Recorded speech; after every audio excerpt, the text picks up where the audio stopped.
Hristos se întoarce să ne spună adevărul său. Scrisoarea 1. În această scrisoare, Hristos vorbește despre motivele pentru care s-a întors să dicteze aceste scrisori. El spune că omenirea își aduce propriile nenorociri asupra ei prin gândurile și acțiunile sale. Explică de ce adevărata sa misiune pe pământ nu a fost înregistrată corespunzător.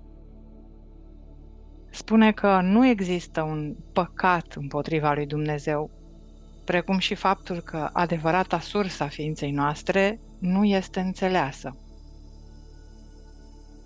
Descrie cele 6 săptămâni petrecute de el în deșert și ce a avut loc cu adevărat, ce a învățat și cum cunoașterea l-a schimbat din rebel în maestru și vindecător. Eu, Hristos, profit de această ocazie pentru a mă adresa direct vouă. Am venit să rectific interpretările greșite date învățăturilor de atunci când am fost cunoscut sub numele de Isus, în Palestina, acum mai mult de 2000 de ani. Ele sunt transmise prin intermediul unei persoane care, în ultimii 40 de ani înainte de transmiterea lor, a fost suficient de sensibilă spiritual și dedicată pentru a primi cuvintele mele și a acționa în consecință. Aceste scrisori sunt adevărul. Ele transcend toate doctrinele religioase din lume. Aceste scrisori vă vor elibera. Aceste scrisori se adresează tuturor oamenilor care caută un sens al existenței, un scop în viața lor, puterea de a face față luptei zilnice pentru a trăi și a îndura greutățile, boala, disperarea, precum și inspirația pentru cei care aspiră la o mai mare conștientizare spirituală în viața de zi cu zi.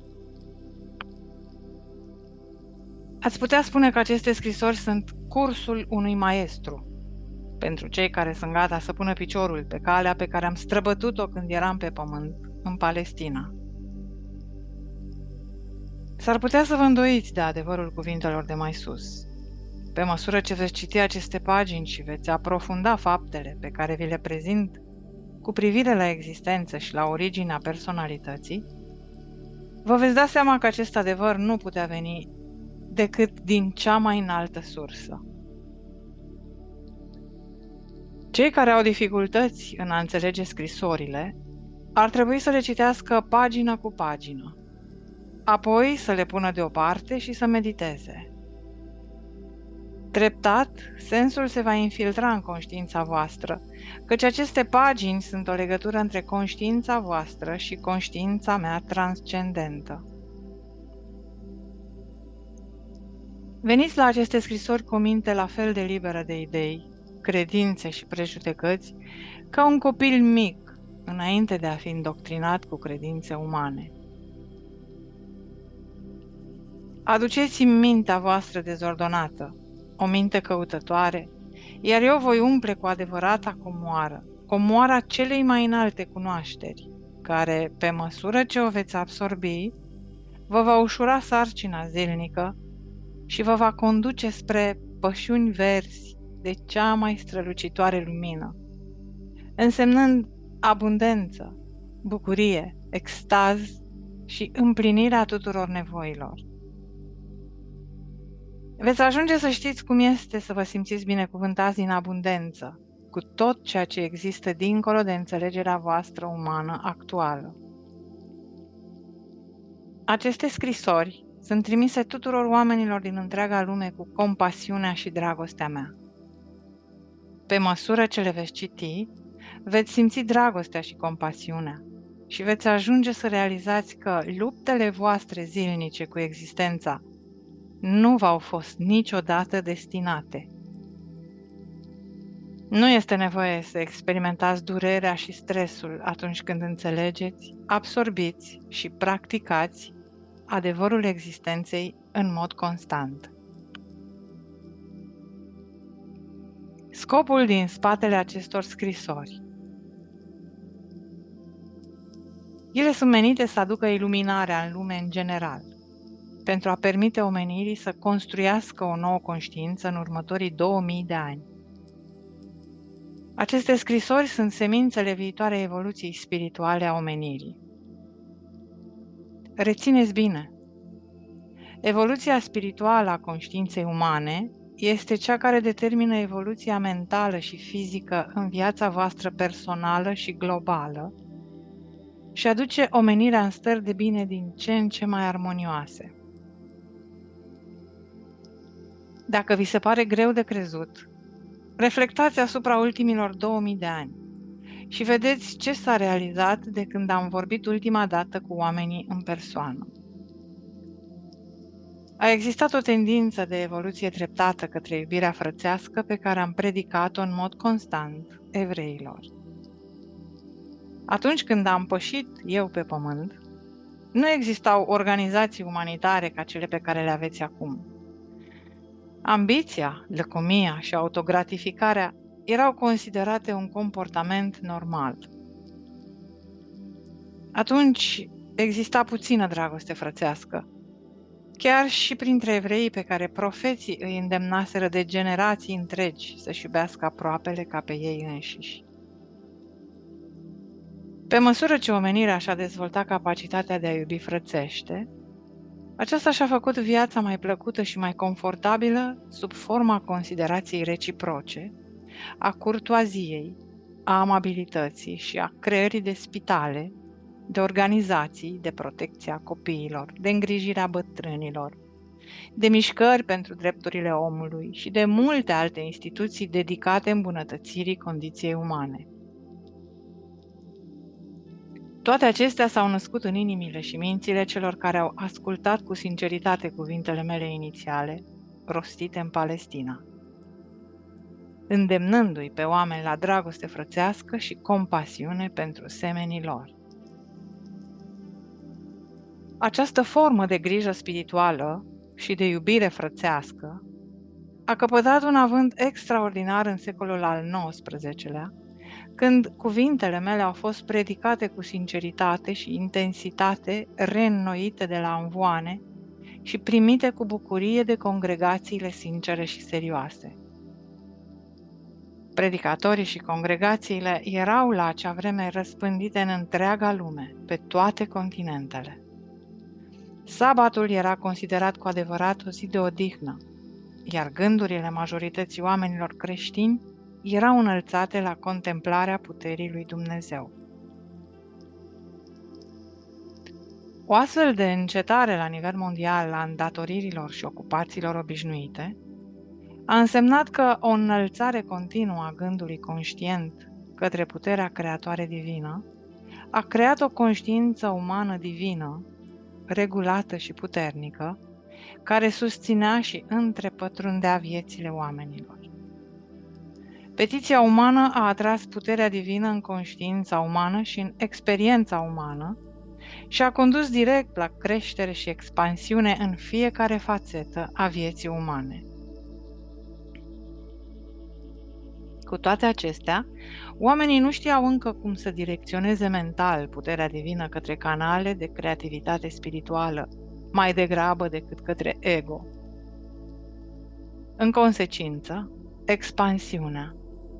expansiunea conștiinței colective a adus rezultate rele, care decurgeau din puterea ego-ului, precum și rezultate bune, produse de conștiința spirituală a oamenilor inspirați și iluminați.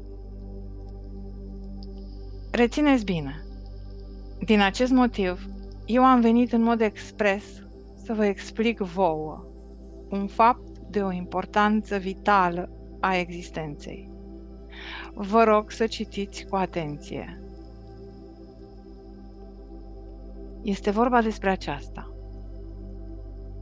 Conștiința ta personală este în întregime responsabilă pentru tot ceea ce intră în viața și experiența ta personală. Conștiința ta personală este cea care îți aduce binele sau răul.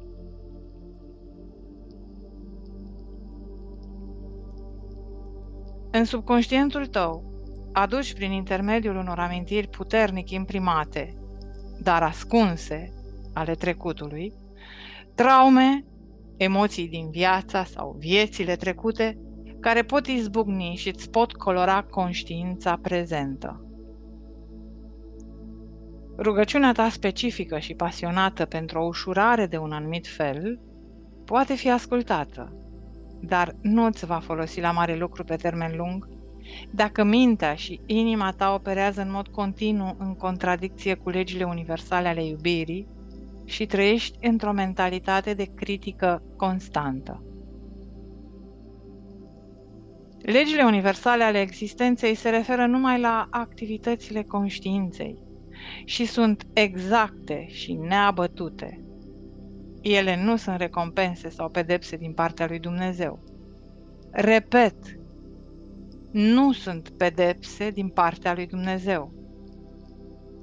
Ele se referă la factorul cauzal al conștiinței care atrage, magnetizează particulele electrice, care astfel se leagă între ele și apar în lume ca forme și experiențe solide, vizibile, exterioare.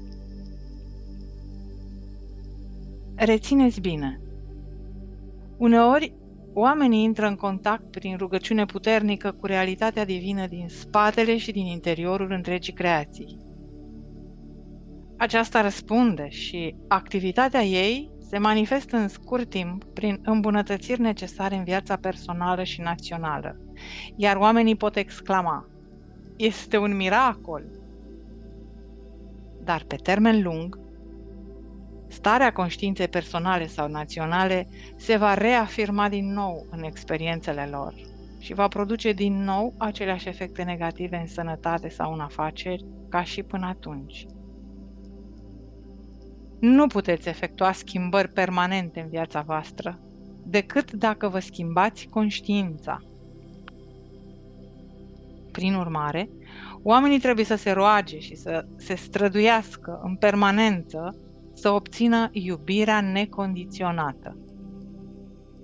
Căci în secolul 20, capacitățile mentale ale oamenilor au depășit dezvoltarea lor spirituală.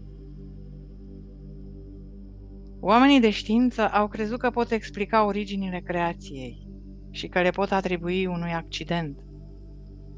Ca rezultat direct, oamenii au renunțat la moralitate și au început să cedeze complet voinței proprii.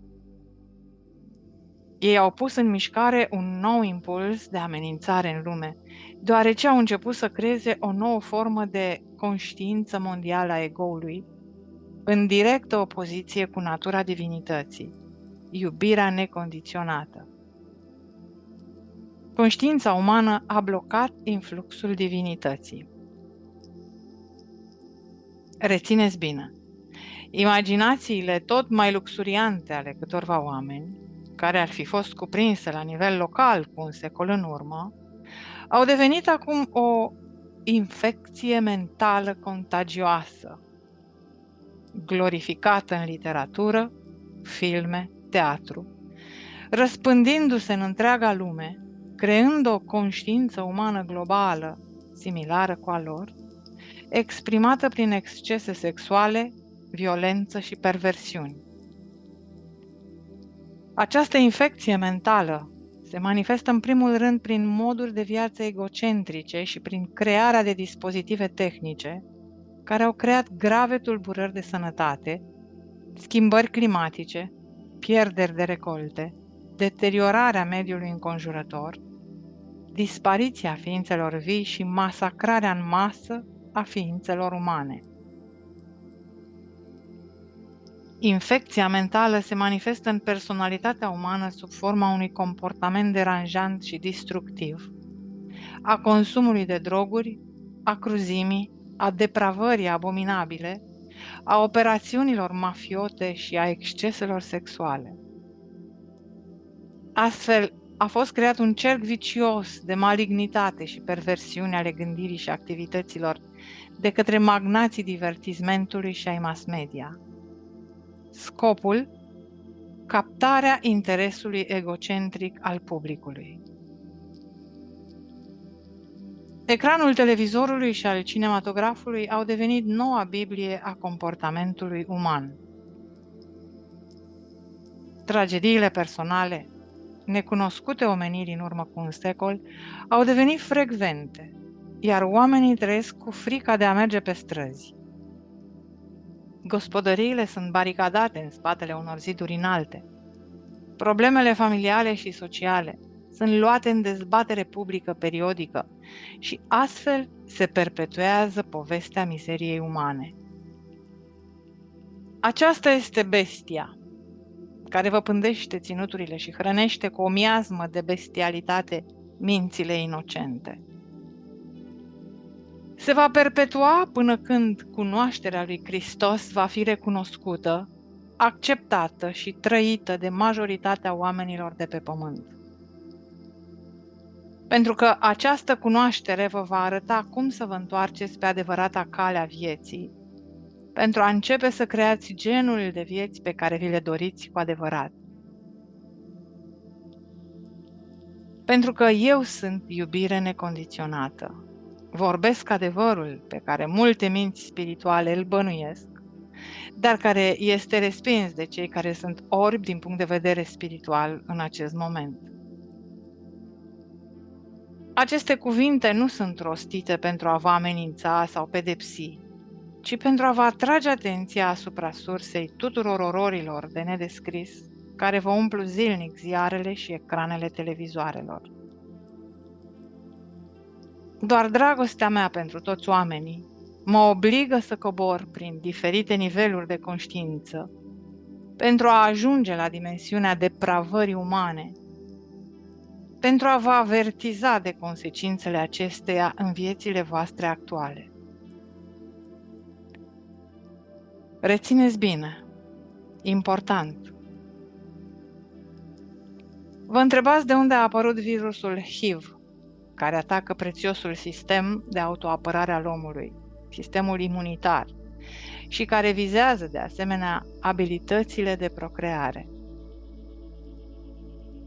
Acest virus, dacă răspândirea sa nu este controlată prin intermediul conștientizării spirituale, nu prin medicamente, îi va anihila pe cei neavizați.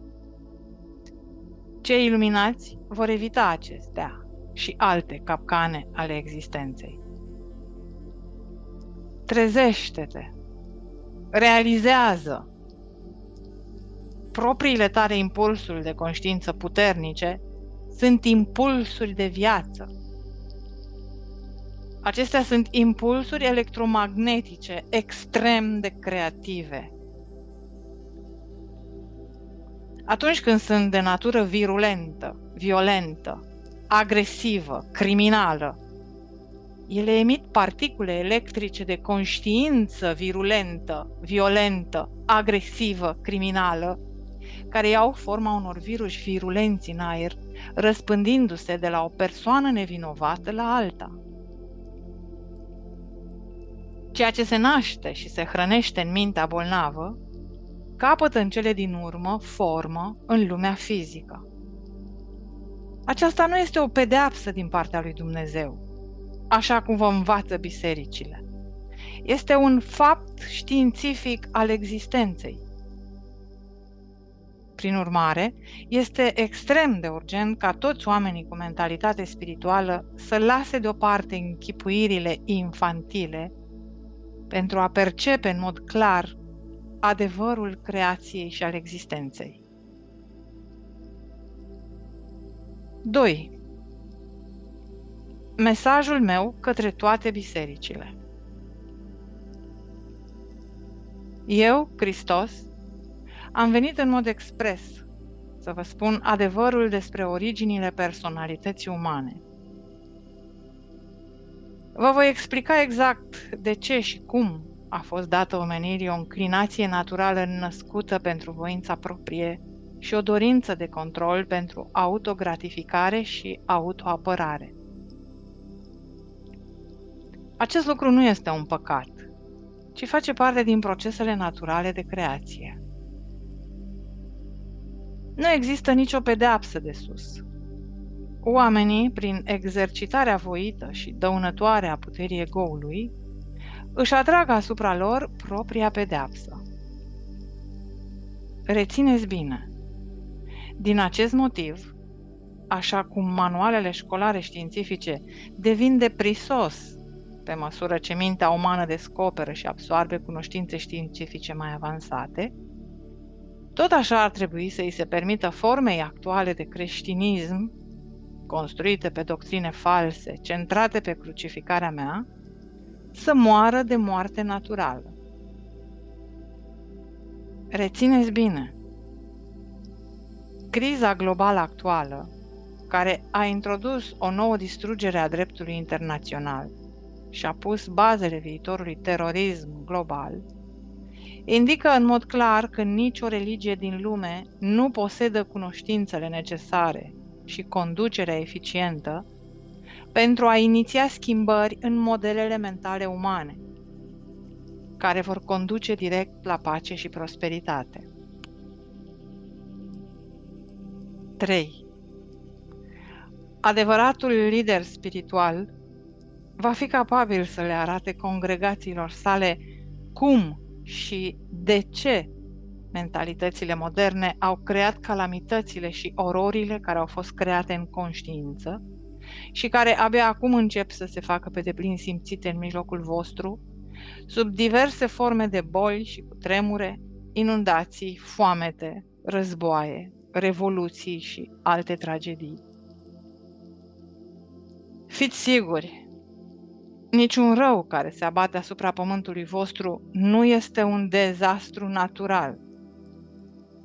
Tot ceea ce este potrivnic bunăstării voastre perfecte se naște mai întâi în conștiința voastră umană și apoi primește formă în cadrul experienței voastre globale. Aceasta este ceea ce încercam să le spun evreilor atunci când am umblat pe pământ și plângeam, când ei râdeau și refuzau să creadă. M-au numit nebun. Să nu lăsăm bisericile să facă aceeași greșeală. Pentru că bisericile au fost muribunde, încremenite în ritualuri și dogme. Preoții și pastorilor nu au fost în măsură să răspundă nevoilor spirituale în evoluție ale căutătorilor înfocați ai adevărului. Ca urmare, bisericile se golesc. Dacă vor să reziste, bisericile trebuie să lase deoparte diferențele dintre ele și să aibă umilința de a accepta că inspirația nu vine neapărat pe pământ în moduri acceptabile pentru ele însele. Ele trebuie să-și amintească faptul că eu, Hristos, nu am fost acceptabil pentru evrei. Bisericile trebuie să-și păstreze mintea și inima deschise pentru a primi tot ceea ce simt intuitiv că este un adevăr mai înalt decât cel de care se agață în prezent. Și să abandoneze vechile credințe care au permis fiarei să preia controlul asupra gândirii umane. Rugați-vă cu sinceritate, cu tot sufletul, mintea și inima voastră, pentru o adevărată iluminare, mai degrabă decât pentru o repetare a unor credințe vechi și false. Treziți-vă și acceptați faptul că aceste ritualuri și credințe din trecut nu au îndeplinit cuvintele mele către omenire, când am promis că lucruri mai mari decât am făcut eu veți face voi. Între timp, până când adevărata iluminare va veni la voi, după multă meditație și rugăciune, predați, demonstrați și trăiți iubirea frățească cu toată puterea sufletului, a inimii și a minții, minut cu minut, în viața voastră de zi cu zi. Pentru că, pentru a combate forțele destructive globale ale conștiinței, omenirea trebuie să depună toate eforturile pentru a trece rapid la următoarea etapă a dezvoltării sale.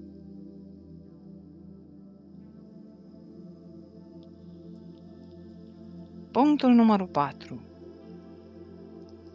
Nevoie urgentă de o viziune mai înaltă. Trebuie să fie larg acceptat faptul că există o viziune superioară pe care trebuie să ne străduim să o implementăm în viața de zi cu zi. Doar prin atingerea unei viziuni mai înalte, lumea fizică va fi salvată de la anihilarea totală. Fără viziune, fie pentru sine, fie pentru lume, nu poate exista o evoluție spirituală sau realizarea lucrurilor mult dorite. În prezent, percepția ta asupra vieții este una de muncă și privațiuni. Aceste convingeri sunt înfățișate și întărite în mod șocant de televizorul pe care îl vizionați. Ele aduc mai târziu asupra voastră mizeria care sperați să nu vi se întâmple niciodată. Prin urmare, pentru a vă salva de propria voastră nebunie, exprimată prin mass media și televiziune, conștiința umană trebuie să fie ridicată rapid pentru a vedea ceea ce am văzut eu în deșert, și anume, realitatea iubirii din spatele și din interiorul întregii existențe. Rețineți bine, când acest mare adevăr va fi perceput și recunoscut cu căldură, realitatea iubirii va începe să se manifeste în multiple moduri în fiecare ființă vie și în mediul înconjurător însuși. Experiența abundenței și a bucuriei va întări conștiința abundenței și a bucuriei. Și astfel se va pune în mișcare o spirală spirituală a unei vieți din ce în ce mai entuziastă și mai minunată.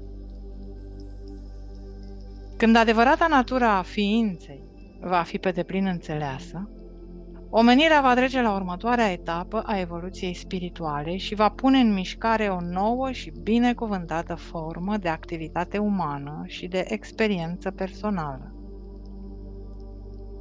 Pentru a atinge aceste obiective, omenirea trebuie mai întâi să dobândească o înțelegere a ce și cine sunteți. Punctul numărul 5. Ce și cine sunteți? O întrebare nouă și importantă a apărut deja în conștiința oamenilor. Cine ești tu, cu adevărat, în spatele fațadei pe care o prezinți lumii? Ce este necesar pentru a fi real? La această întrebare, cine ești cu adevărat, se găsește răspunsul la fiecare nivel al ființei tale, în aceste pagini. Și dacă puteți accepta ca îndrumări pentru viața voastră de zi cu zi tot ceea ce am înțeles în timpul existenței mele de 6 săptămâni din deșert, și voi veți deveni în cele din urmă întregi și reali, așa cum eu am devenit întreg și real înainte de a-mi începe misiunea de vindecare și predare.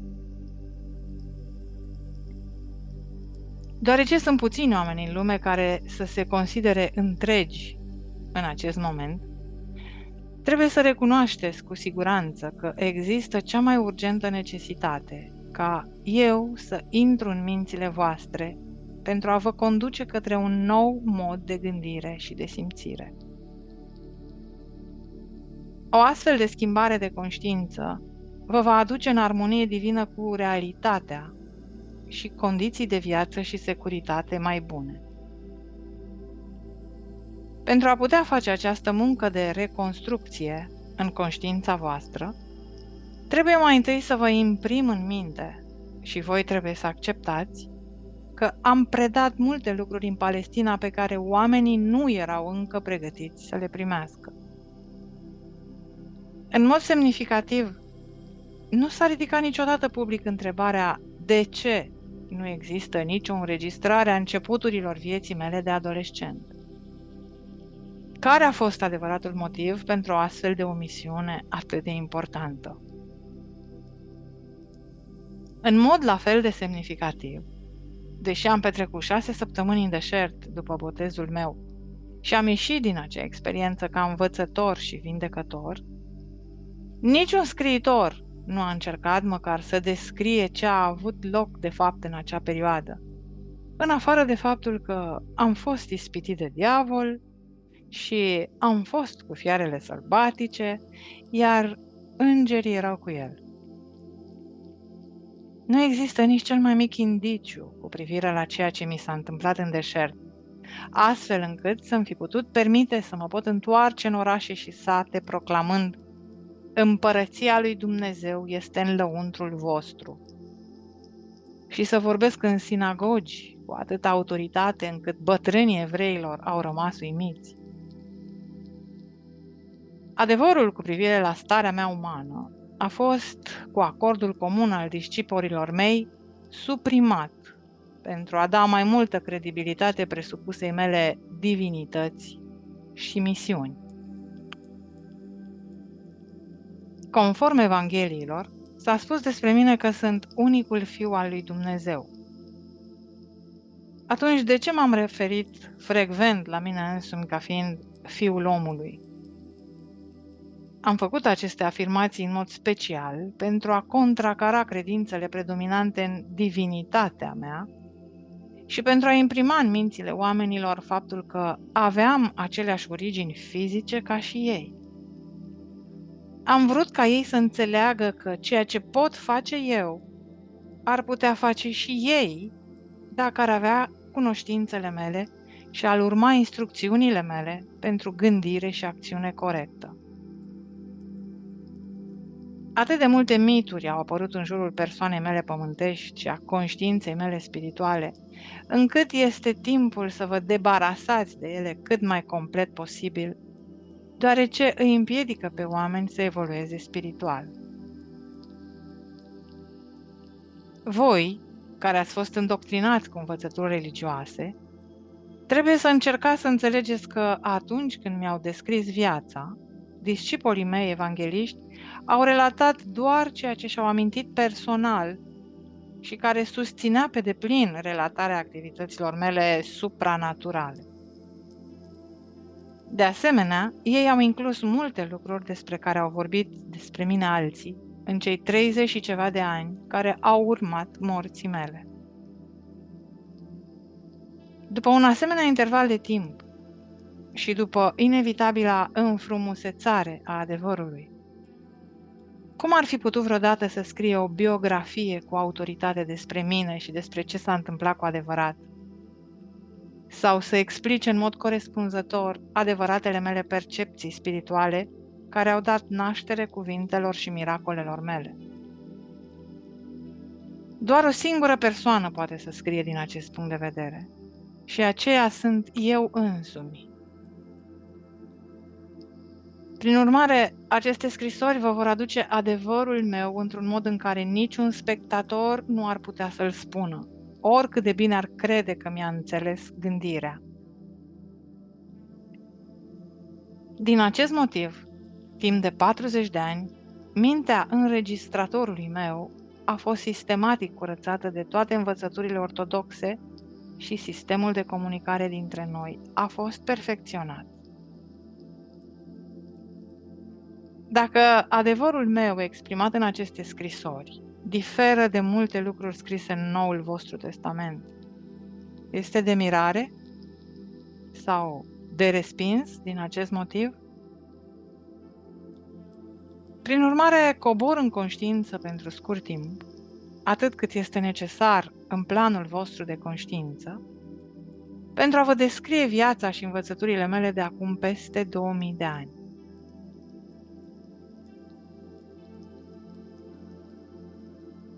Punctul numărul 6. Locul meu în istorie. Trebuie să subliniez mai întâi că viața și persoana mea au fost menționate pe scurt în Istoria Evreilor, scrisă de Josephus Flavius, pentru guvernatorul roman și prezentată împăratului roman.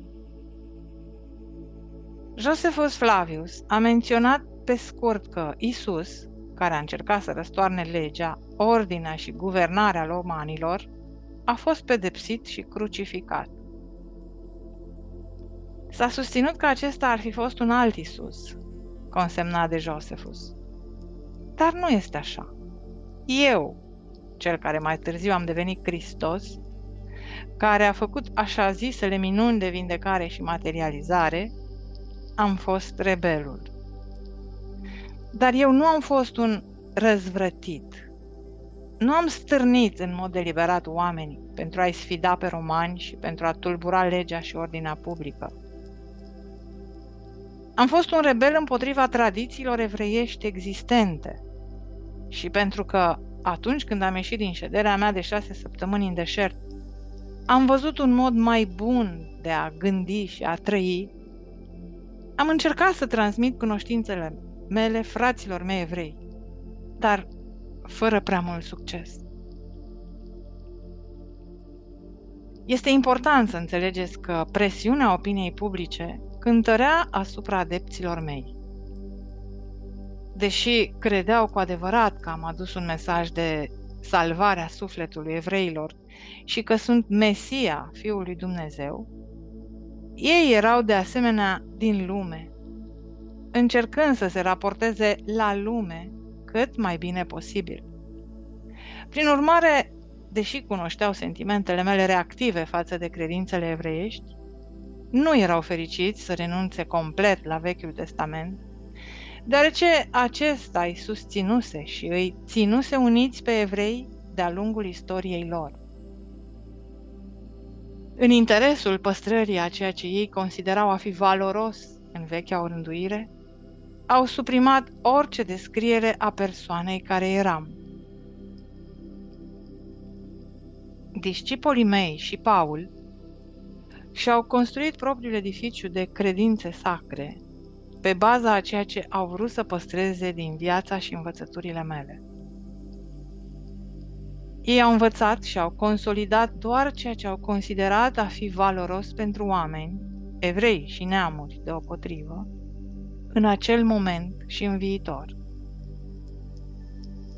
În consecință, au distilat ceea ce puteau folosi și au eliminat majoritatea a ceea ce am numit secretele împărăției lui Dumnezeu, deoarece nu le-au înțeles niciodată.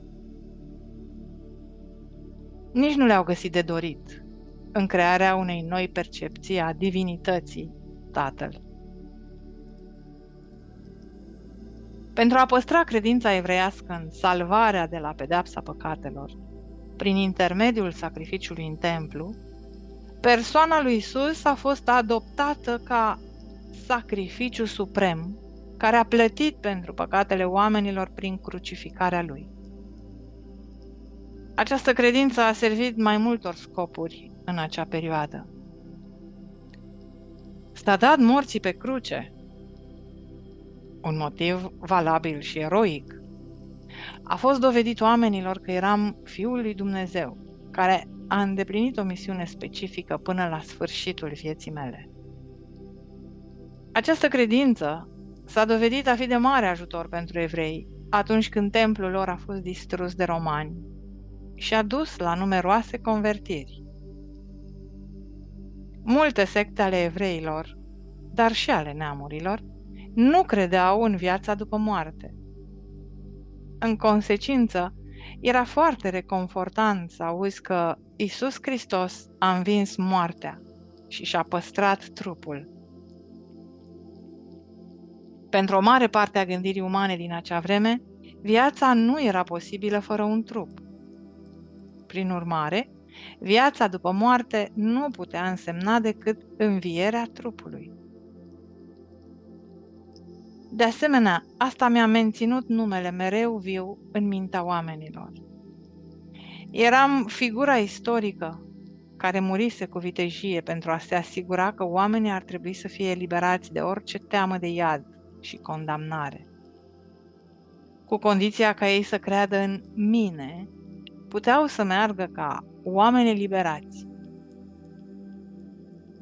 Doar pentru că numele meu a fost păstrat în viață până în ziua de azi, pot să vin la voi și să vă spun adevărul pe care am vrut atât de mult să-l împărtășesc cu oamenii acum mai mult de 2000 de ani. Punctul numărul 7. Viața mea timpurie și experiențele mele în deșert. M-am născut în Palestina. Mama mea era convinsă că voi fi un Mesia. Contrar credinței populare, nu am fost un copil sfânt.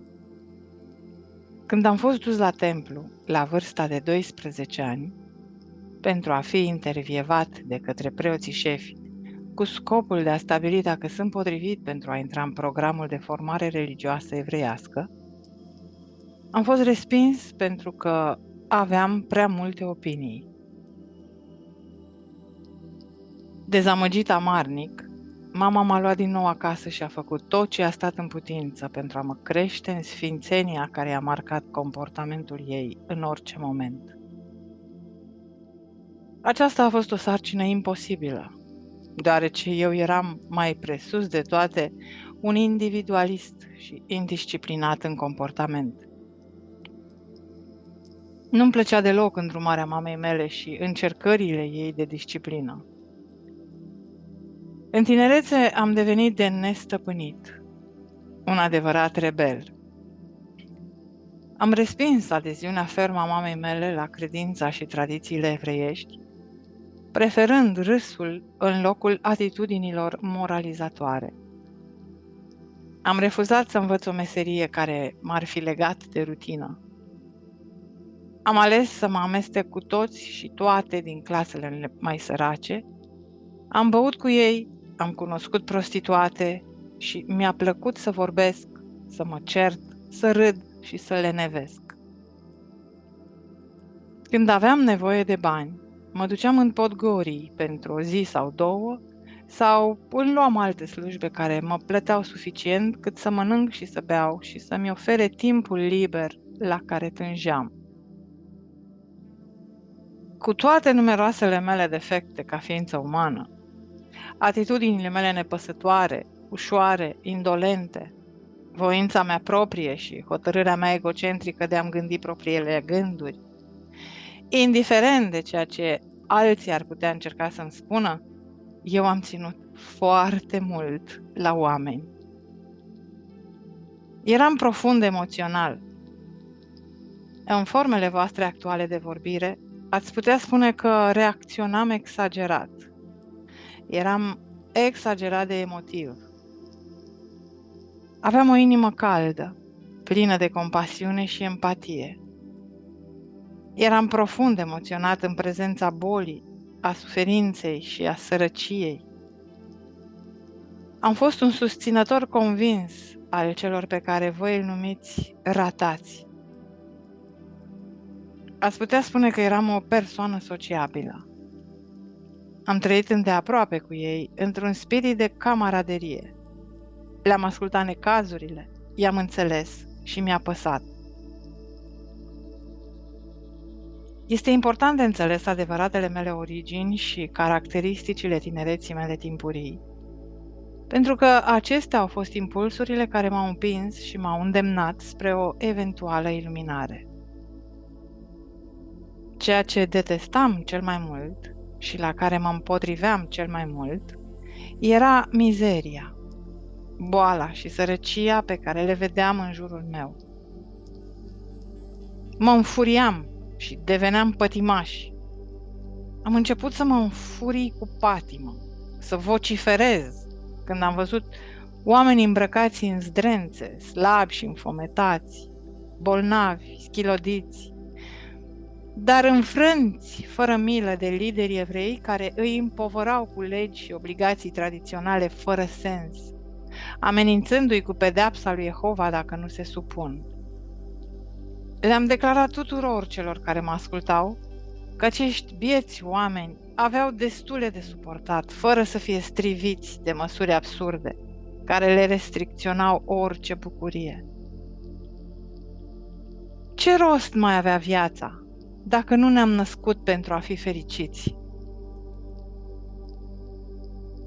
Am refuzat să cred într-un Dumnezeu drept, conform tradițiilor evreiești. Avertizările profetice biblice cu privire la judecata și mânia lui Jehova împotriva oamenilor mă dezgustau. Oamenii erau oameni la urma urmei, care făceau tot ceea ce îndemna natura lor umană să facă. Se născuseră păcătoși, așa că de ce ar trebui să fie judecați și condamnați la o viață de suferință și sărăcie, pentru că încălcaseră cele 10 porunci? Unde era sensul unor astfel de afirmații? Pentru mine, această credință evrească descria un Dumnezeu ilogic și crud, iar eu nu voiam să am nimic de-a face cu el. Mi se părea că, dacă exista o astfel de divinitate, rezulta că omenirea era condamnată la mizerie eternă. Simplitatea și libertatea pe care le-am găsit pe dealuri, pe câmpii, pe lacuri și munți, mi-au împrospătat în mod intim spiritul și mi-au liniștit murmurul meu furios împotriva Dumnezeului evreiesc. În consecință, am refuzat să cred un cuvânt din ceea ce bătrânii evrei încercau să mă învețe. Cu toate acestea, la vârsta de 20 de ani, o nouă linie de întrebări a pus stăpânire pe gândurile mele. Pe măsură ce mă plimbam din ce în ce mai des, singur pe dealuri, rebeliunea mea a fost treptat înlocuită cu un dor nestăvilit de a cunoaște și de a înțelege adevărata natură a celui care trebuie, cu siguranță, să inspire și să respire prin creație. Mi-am revizuit stilul de viață și am văzut ce suferință îi provocase mamei mele și multor alte persoane prin acțiunile mele. Deși simțeam o compasiune atât de profundă pentru cei slabi și suferinți, natura mea rebelă îmi determinase un comportament egoist și nechibzuit față de familia mea. Iubirea mea profundă față de ei a răsărit acum în mine și m-am trezit devenind la fel de rebel față de comportamentul meu din trecut. Am auzit vorbindu-se despre Ioan Botezătorul și despre lucrarea pe care o făcea printre evreii care veneau să-i asculte cuvintele, chiar și din Ierusalim. M-am hotărât să-l vizitez pentru a fi botezat eu însumi. În drum spre râul Iordan, mă simțeam entuziasmat de perspectiva de a fi botezat și de a începe o viață nouă. Știam că, în ciuda emoționalității mele nestăvilite, mă născusem și cu o inteligență ascuțită și cu un dar pentru dezbateri pătrunzătoare și impresionante, pe care le folosisem în mod voit și negativ, antrenând oamenii în dispute indisciplinate. Îmi aruncasem talentele la gunoi, urmărind o viață de voință proprie, de lene și de plăcere. Ca urmare, îmi pierdusem orice respect din partea celorlalți. Nici eu nu posedam vreun respect de sine. Pentru prima dată, mi s-a părut că acest lucru era intolerabil. Mi-am dat seama că în viitor puteam și trebuia să-mi folosesc mai bine darurile mele naturale. În loc să fac doar zgomot, poate că aș putea găsi o modalitate de a ușura poverile celor pe care îi compătimeam atât de mult.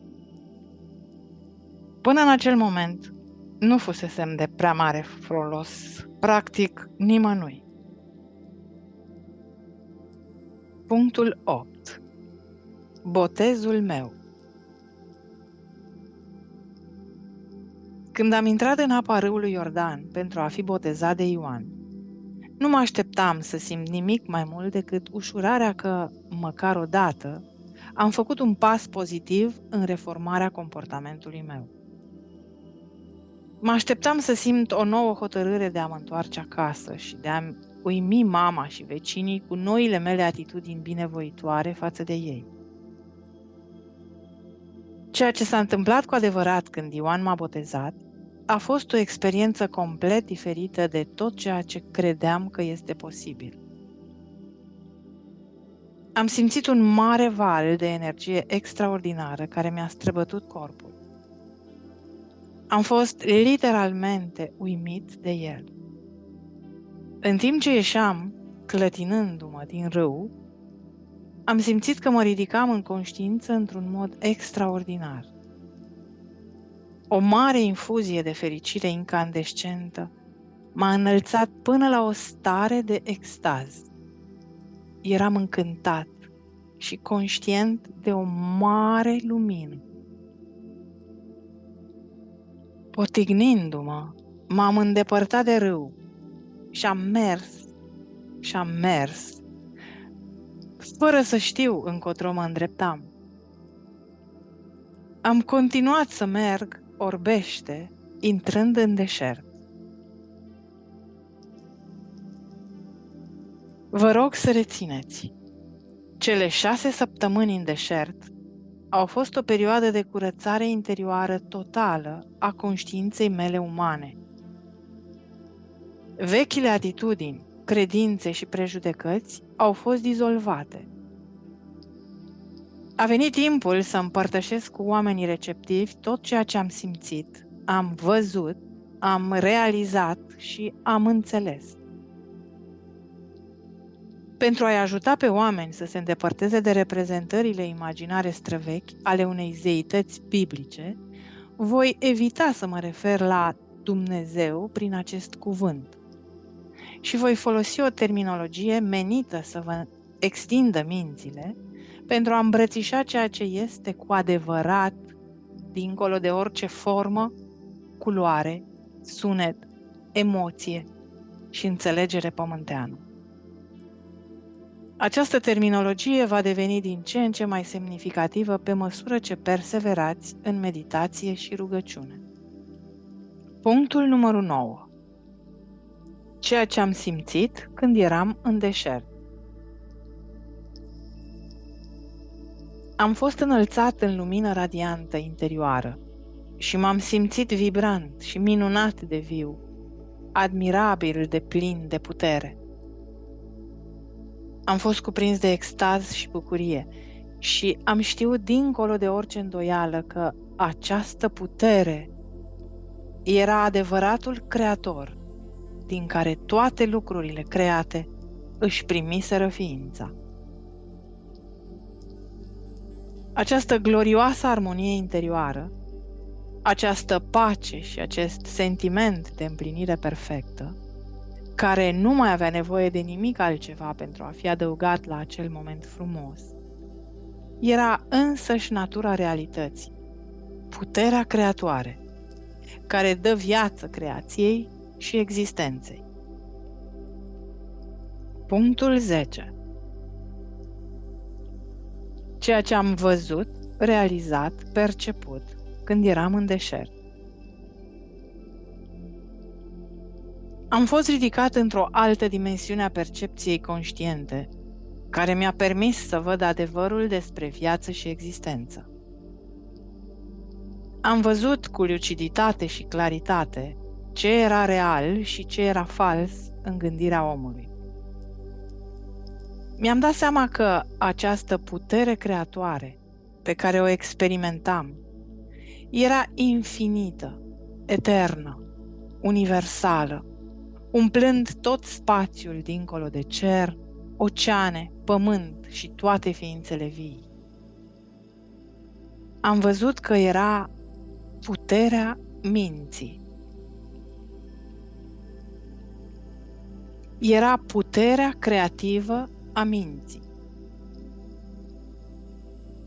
Nu a existat niciun punct în care această putere creativă, divină a minții să nu fie.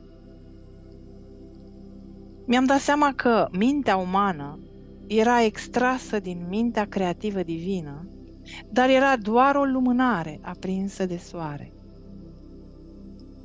În unele momente, vederea mea umană era atât de intensificată din punct de vedere spiritual, încât puteam vedea prin pietre, pământ, nisip.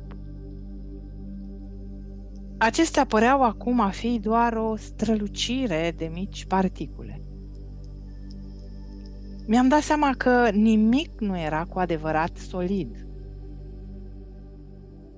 Când am avut momente de îndoială că ar putea fi așa, schimbările în aceste fenomene au încetat să mai aibă loc și mult mai târziu am descoperit că gândurile mele, dacă sunt puternic impregnate de convingere, pot produce schimbări în strălucirea particulelor.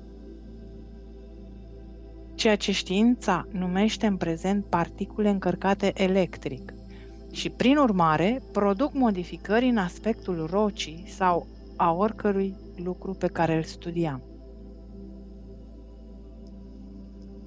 În acest punct, am realizat efectul puternic pe care convingerea sau credința neclintită îl avea asupra mediului înconjurător atunci când se enunța o poruncă sau chiar o credință. Ceea ce a fost și mai surprinzător a fost faptul că mi-am deschis mintea și am realizat, prin conștiința cosmică, că tot ceea ce observasem era de fapt puterea creatoare a minții divine însăși, vizibilă în strălucirea unor mici particule. Și nu numai atât, aspectul său ar putea fi profund afectat de activitatea gândirii umane. Mi-am dat seama că nu exista nimic solid în univers, că tot ceea ce era vizibil manifesta o stare de conștiință diferită care determina compoziția și forma strălucirii de particule. Prin urmare, toate formele exterioare erau o expresie a conștiinței interioare. Mi-am dat seama că viața și conștiința sunt unul și același lucru. Era imposibil să spui aceasta este viața și aceasta este conștiința. Conștiința era viața, iar viața era conștiința și era puterea creatoare a ambelor. Mintea universală, divină, dincolo, în interiorul și în spatele universului. Mi-am dat seama că oamenii acordau cea mai mare importanță individualității și formei. Ei nu-și puteau imagina mintea sau inteligența operând în alt mod eficient decât prin intermediul formei individuale. Din această cauză, evreii își creaseră o imagine mentală a unei vaste ființe supreme, având toate atributele, pozitive și negative, ale unei ființe umane. Astfel, a fost posibil ca profeții să creadă în și să vorbească despre mânia lui Jehova, amenințările cu pedeapsa bolilor și plăgilor ca răspuns la rătăcirea oamenilor. Dar aceste imagini mentale, mi-am dat seama că erau mituri. Ele nu existau. Am perceput că în orice dimensiune a existenței, mintea, inteligența expusă, era factorul cel mai important în ceea ce privește creația și omul însuși. Prin urmare, geneza ar trebui rescrisă. Cum? Înainte de creație, era mintea universală, puterea creatoare din spatele și din interiorul creației însăși.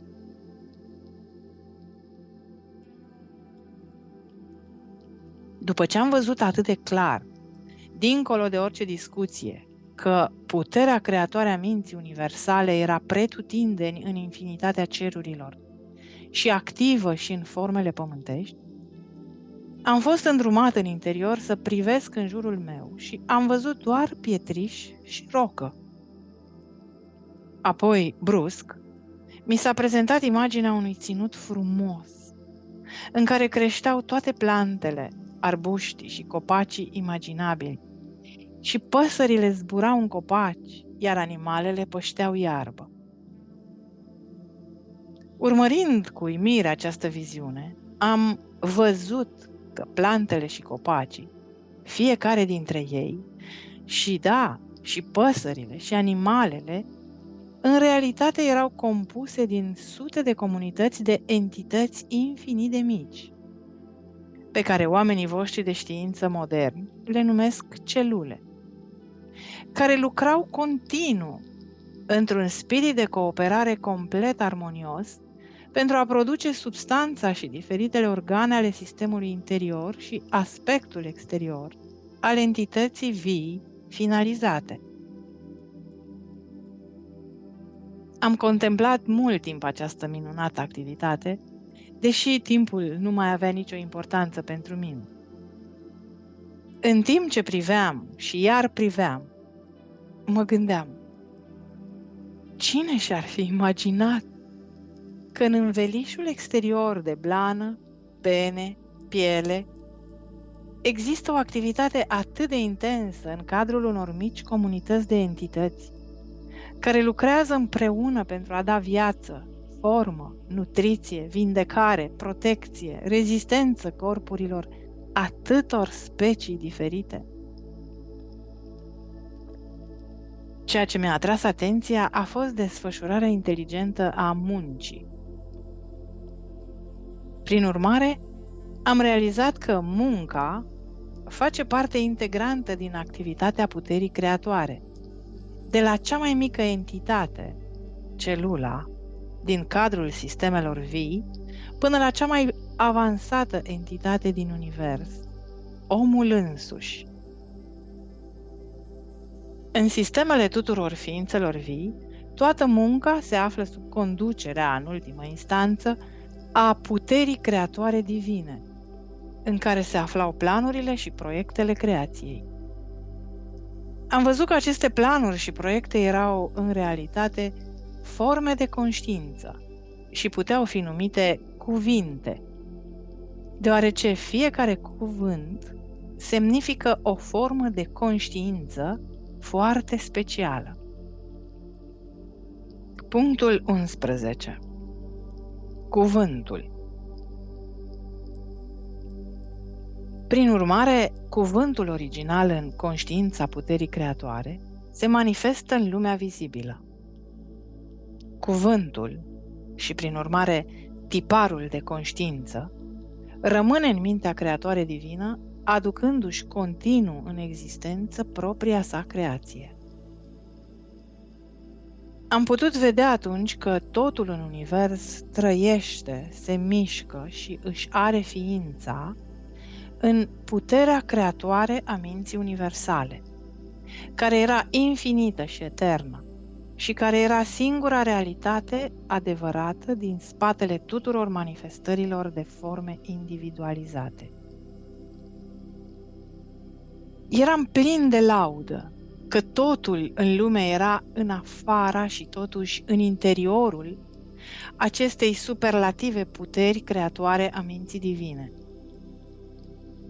M-am minunat de toată această activitate secretă care se desfășura la nesfârșit în toate ființele vii, inclusiv în corpurile umane, și m-am întrebat cum se face că unități atât de infinit de mici lucrau inteligent, conform unor planuri specifice, pentru a produce fără greș forma propusă: trunchi de copac, frunze, flori, fructe, insecte, păsări, animale și corpuri umane. Am realizat apoi și mai clar că puterea creatoare era chiar sursa întregii activități inteligente din univers. Dacă omenirea poseda inteligență, era doar pentru că o trăgea din sursa universală a tuturor ființelor. Mai mult, mi s-a arătat că puterea creatoare divină a lucrat întotdeauna în conformitate cu anumite principii constructive, fundamentale și exacte. Mi s-a arătat asta. La fel cum oamenii au caracteristici clare și o natură bine definită în prezentarea lor de sine în fața lumii în general, tot așa și puterea creativă poseda o natură clar definită, caracteristici distincte, care putea fi recunoscută clar în modul în care toate lucrurile vii, plante, animale, păsări, oameni, erau construite și întreținute.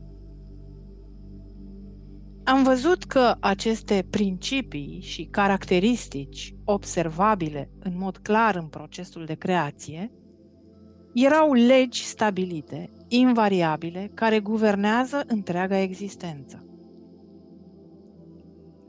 Punctul 12. Legile și principiile creației. Aceste legi sunt atât de mult partea vieții încât nu sunt niciodată puse la îndoială. Ele sunt invariabile și consecvente, dar nu ar exista astfel de legi dacă nu ar exista o putere creatoare inteligentă care să se manifeste prin univers. Aceste principii ale creației, caracteristicile puterii creatoare înseși, sunt următoarele. Le traduc la timpul vostru prezent, deoarece aceste principii sunt veșnice. 1. Natura puterii creatoare este creșterea. Tot ceea ce este viu crește întotdeauna. Creșterea este o caracteristică universală, un principiu invariabil al existenței. 2. Natura puterii creatoare este nutriția și hrănirea. Nutriția și hrănirea sunt un proces normal și minunat organizat în interiorul trupurilor, care este evident pentru toți cei care își dau osteneala să-l ia în considerare. Nutriția este asigurată pentru toate ființele vii, în funcție de preferințele individuale, iar alimentele sunt digerate pentru a promova sănătatea și bunăstarea. Atunci când se nasc mici creaturi, laptele este deja furnizat în interiorul mamei, gata și așteptând nou născutul. Și acesta este un principiu misterios al existenței pe care nimeni nu-l poate nega. Nimeni, nicio știință, nu poate nega faptul că acesta este un principiu misterios al existenței. Sistemul care asigură supraviețuirea speciei ar fi trebuit să ia naștere inițial. Funcția în sine poate fi înțeleasă, dar nu și de-ceul principal al funcției. 3. Natura puterii creatoare este vindecarea. Vindecarea este o caracteristică naturală a existenței și se poate spune că este un proces natural de perfecționare care are loc pentru a asigura confortul individului, dar nimeni nu poate explica ce anume determină activitatea de vindecare. 4. Natura puterii creatoare este protecția. Protecția este o caracteristică integrantă a puterii creatoare și toată activitatea ei aparent miraculoasă în lume este orientată spre protecție. Astăzi, manualele voastre de medicină descriu diferitele sisteme de protecție din corpul vostru, dar când eram în deșert, am văzut caracteristica de protecție inerentă în puterea creatoare inteligentă în felul următor.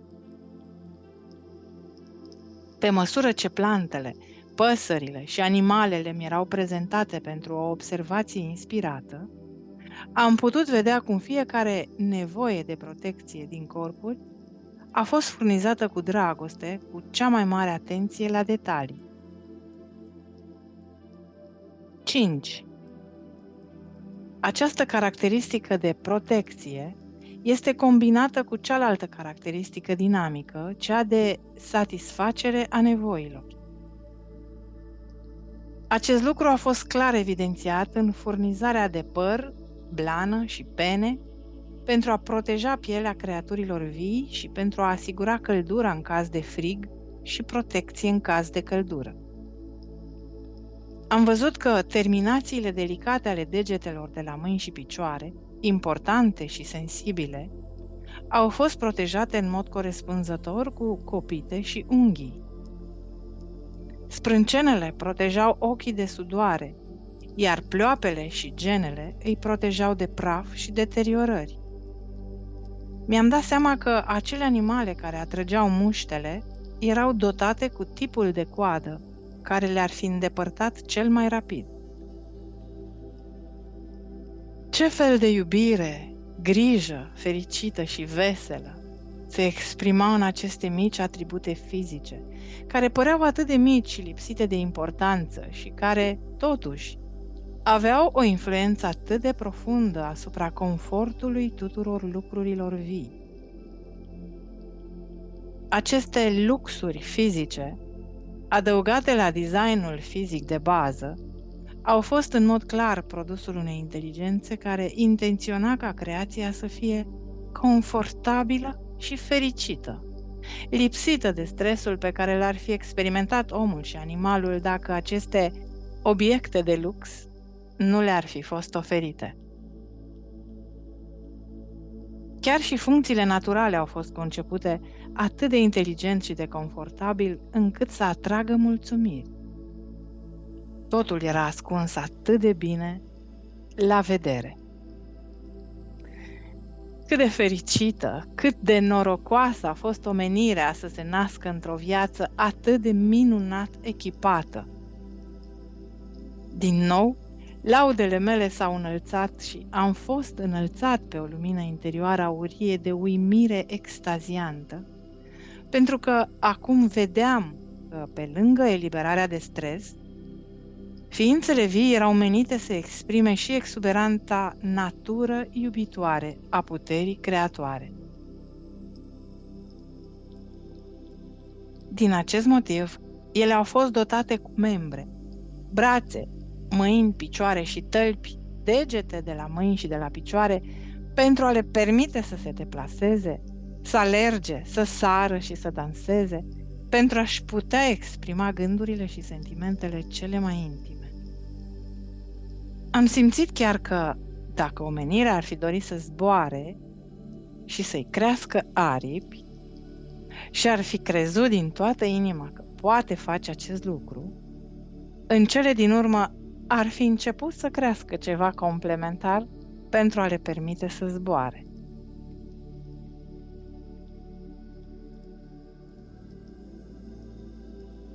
În acest punct de înțelegere a naturii puterii creatoare, am ajuns la conștiința deplină a iubirii, care dirigează lucrările puterii creatoare universale inteligente.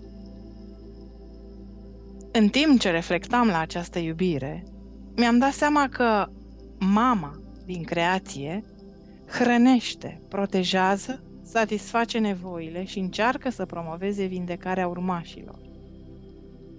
Aceasta este activitatea iubirii. 6. Caracteristica înnăscută a puterii creatoare inteligente iubitoare, care a dat creației forma și ființa sa individuală, este munca. Ea lucrează pentru noi, în noi și prin noi.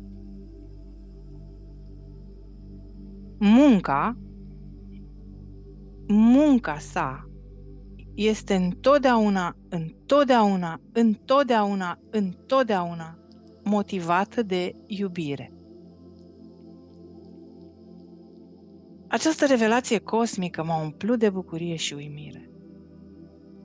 În ce lume minunată trăiam! A fost punctul culminant al iluminării mele și al viziunii mele generale asupra adevărului privind sursa tuturor ființelor.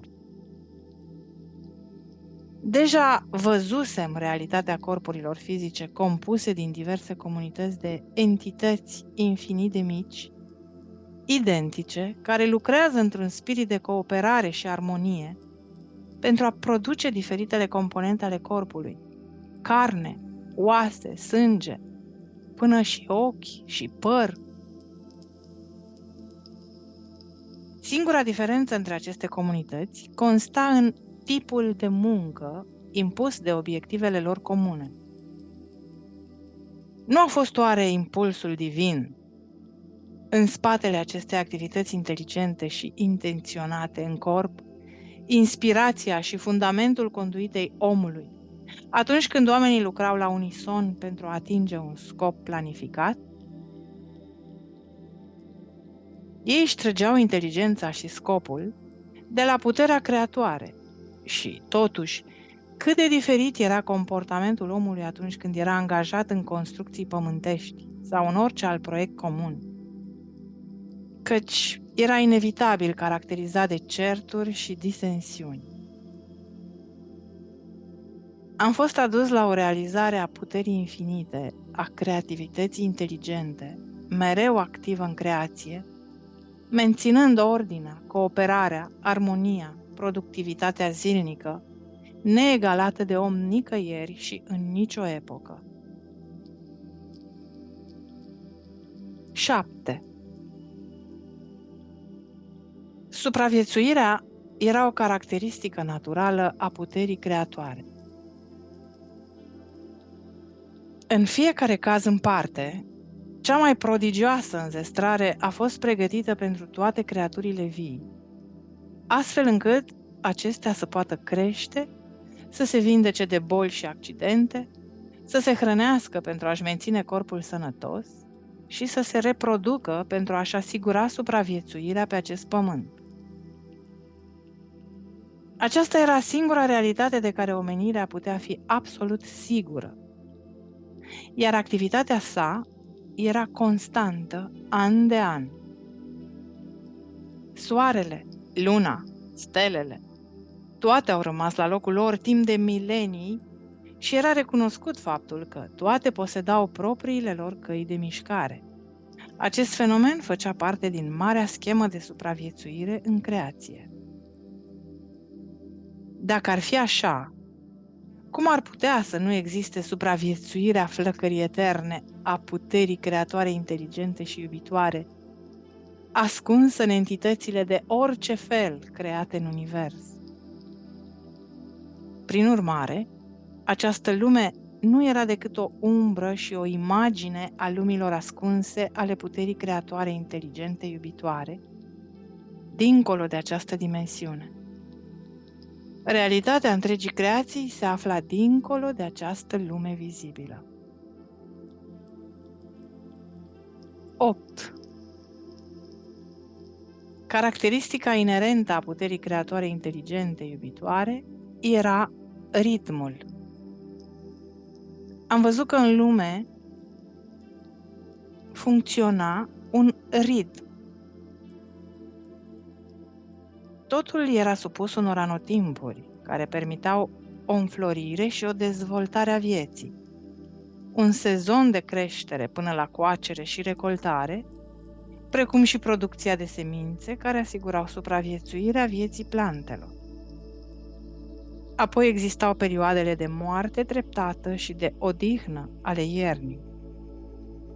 Dar nimic din ceea ce a fost creat și din ceea ce este viu nu a fost lăsat să dispară. Soarele și luna exprimau aceste caracteristici în cadrul universului. Acest ritm putea fi observat chiar și la femelele ființelor vii. Ca urmare, totul în creație avea timpul său de apariție și de recoltare. Prin urmare, omul însuși era supus unor valuri de creștere și succes și unor valuri de inactivitate. 9. Caracteristica intrinsecă a puterii creatoare inteligente și iubitoare era legea și ordinea. Ordinea și fiabilitatea nedezmințită care se manifestau în creație, chiar și în ceea ce privește micile entități, celulele, din corp, erau uimitoare și depășeau cu mult orice efort uman. Prin urmare, întregul univers funcționa sub un sistem perfect de lege și ordine. Mi-am dat seama la niveluri din ce în ce mai înalte de exaltare spirituală că puterea creatoare manifesta o intenție inteligentă și o preocupare plină de iubire pentru toate lucrurile vii.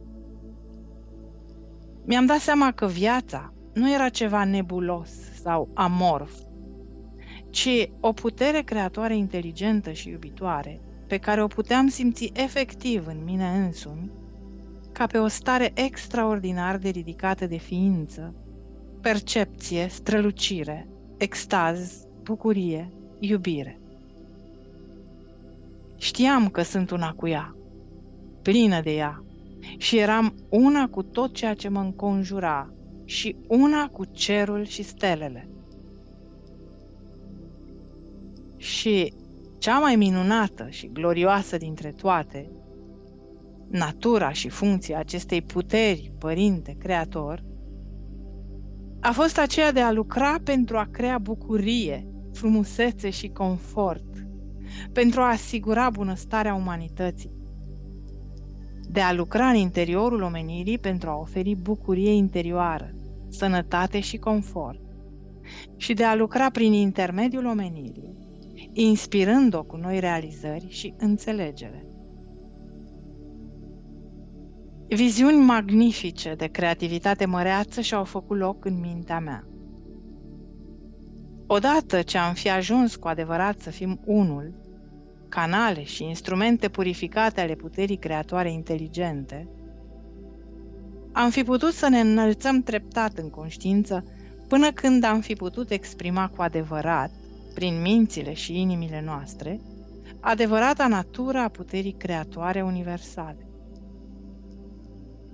Atunci, viața pe pământ ar deveni într-adevăr o stare de rai în orice moment și am intra într-o stare de viață veșnică. Acesta trebuie să fie cu siguranță adevăratul scop al creației, m-am gândit eu.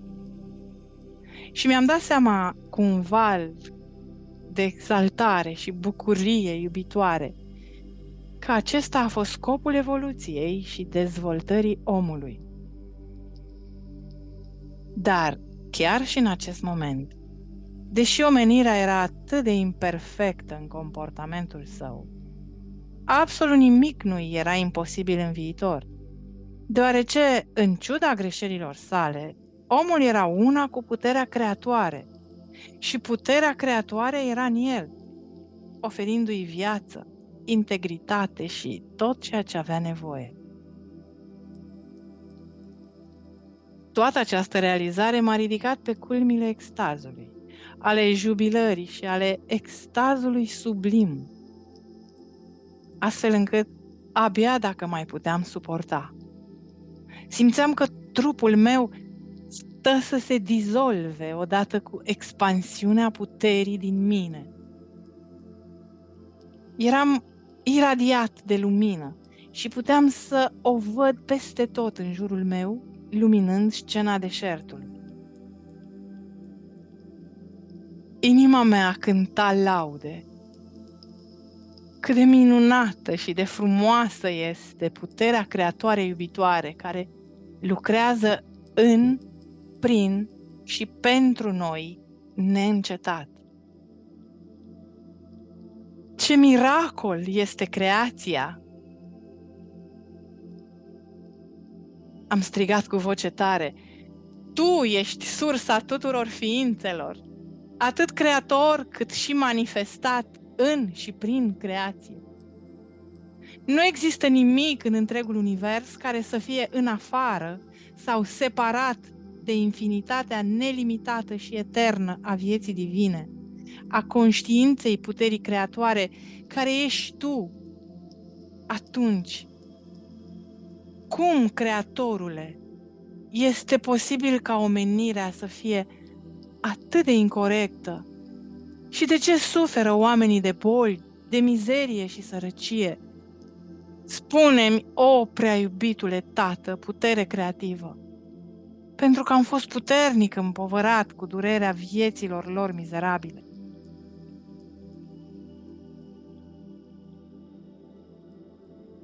Apoi mi s-a arătat realitatea condiției pământești a tuturor ființelor vii. Am simțit o emoție intensă, pentru că, în sfârșit, voi putea înțelege cum se face ca o putere creatoare divină atât de iubitoare ar putea permite ca creația sa să îndure o asemenea mizerie. Mi s-a arătat că fiecare ființă vie din creație ar trebui să fie radiant de sănătoasă, îngrijită, hrănită, protejată, vindecată, menținută în pace și abundență, prosperă în cadrul unei societăți ordonate de ființe care își oferă doar iubire unii altora.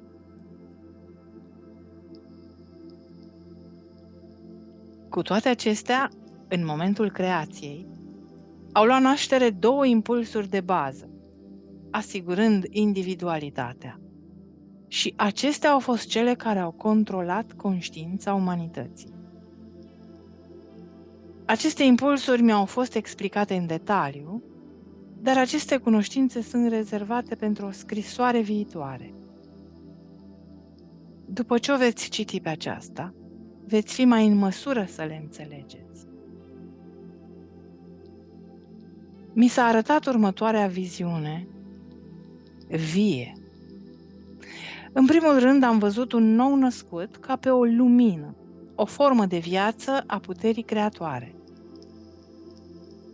Pe măsură ce copilul creștea, devenind copil și apoi matur, am văzut cum lumina pură a puterii creatoare se diminua treptat și apoi se întuneca cu totul în el, datorită unei înfășurări dense de lanțuri și chingi. M-am întrebat care era sensul viziunii și mi-a venit în minte o înțelegere clară care poate fi exprimată în următoarele cuvinte. De la naștere până la moarte, oamenii cred și insistă că cele 5 simțuri, văzul, auzul, simțul tactil, mirosul și gustul, percep în mod corect realitatea lor și a universului din jurul lor. Prin urmare, pentru că ei își extrag puterea minții direct din puterea creatoare divină, li se face conform convingerilor lor. Fiecare chingă reprezintă gândurile obișnuite ale unei persoane, reacțiile la oameni și evenimente, prejudecățile, ura, animozitățile, anxietățile, durerile. Toate acestea îl țintuiesc și îi închid lumina din viziunea sa interioară, extrasă din puterea creatoare. Astfel, el intră în întuneric, dar nu știe acest lucru. El crede că evoluează și că devine matur în căile lumii, ceea ce îi va permite să meargă înainte și să facă bine, să devină un om de succes, scopul majorității oamenilor de pe pământ. De fapt, cu cât el devine mai matur și mai versat în căile lumii, cu atât lanțurile și chingile sale îl întemnițează mai crunt în strânsoarea celor două impulsuri asemănătoare: atracție, respingere.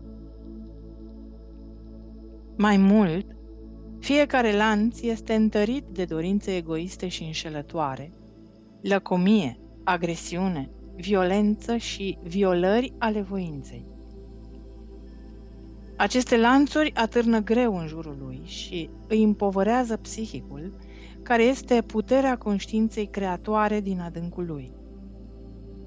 Lanțurile și chingile îl vor lega mai strâns cu fiecare an care trece, până când își va da seama de ceea ce își face sie însuși și se va debarasa de fiecare chingă și lanț și va restitui în mod corespunzător totul celor pe care i-a rănit. Prin această viziune am învățat un aspect foarte valoros al existenței. Omul se naște cu tot potențialul de a-și face o viață frumoasă, dar el însuși, îngăduindu-și dorințele și urile egoiste, își creează o închisoare a mizeriei din care nu va exista nicio scăpare, până în momentul în care realizează adevărul existenței. Toate problemele existenței aspre se află în procesele de gândire ale omului însuși. Numai că formele de conștiință ale oamenilor, gândurile, cuvintele, sentimentele, acțiunile lor, au creat o barieră densă între conștiința lor și conștiința creatoare universală, care se întrepătrunde în univers în fiecare frunză, copac, insectă, pasăre, animal și ființă umană. Punctul 13. Legile existenței. Mi-au fost arătate, de asemenea, legile existenței, care controlează capacitatea omului de a crea noi circumstanțe și medii, relații, realizări sau eșecuri, prosperitate sau sărăcie. Tot ceea ce omul crede în profunzime că este, bun sau rău, aceea va deveni. Tot ceea ce omul se teme că îi vor face ceilalți, exact acel lucru îi vor face. Orice speră omul să-i facă ceilalți, trebuie să le facă mai întâi el însuși, deoarece astfel creează un tipar de conștiință care se va întoarce pentru a-l binecuvânta pe el în măsura în care i-a binecuvântat el pe ceilalți. Orice boală pe care omul și-o închipuie că o are, va deveni prada acesteia, pentru că își va fi creat un tipar de conștiință al lucrurilor pe care își dorește cel mai puțin să le experimenteze. Tot ceea ce iese din mintea și din inima omului se întoarce la el în timp util, într-o formă sau alta, dar nu uitați că ceea ce se aseamănă se și culege. Gândurile puternic emoționale sunt semințe de conștiință, plantate în propria orbită a conștiinței sale.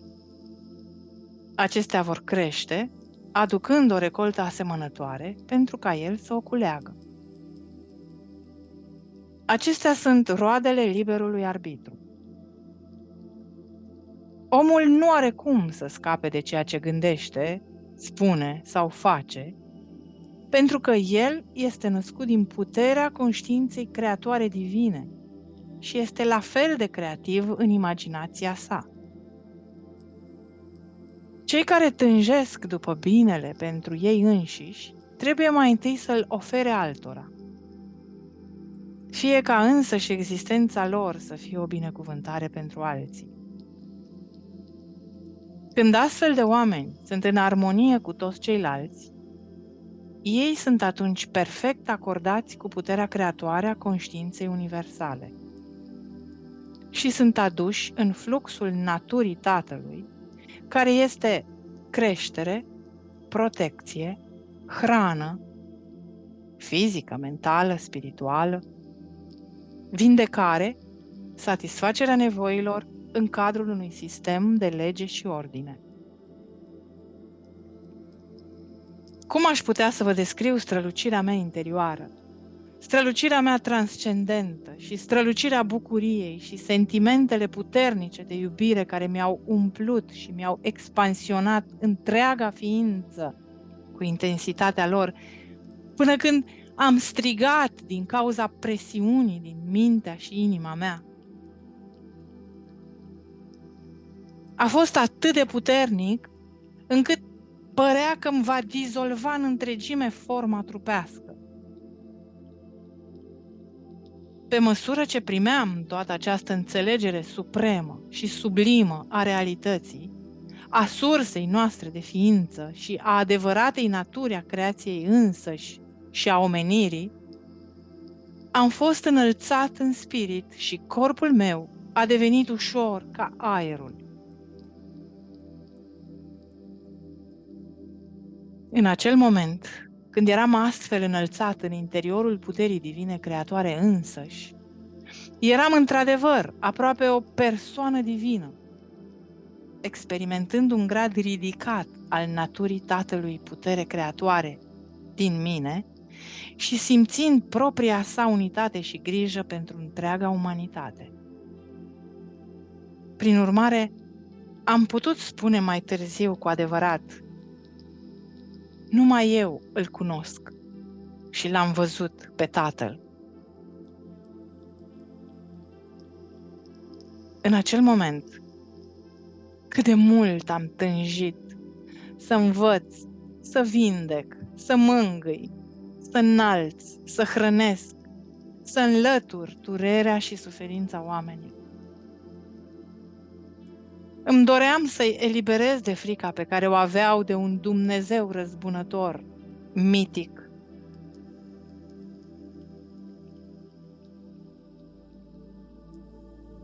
Când mă întorceam pentru a le spune adevărul, cum aș fi subliniat realitatea puterii creatoare Tatăl, iubirea perfectă care le-a asigurat toate nevoile?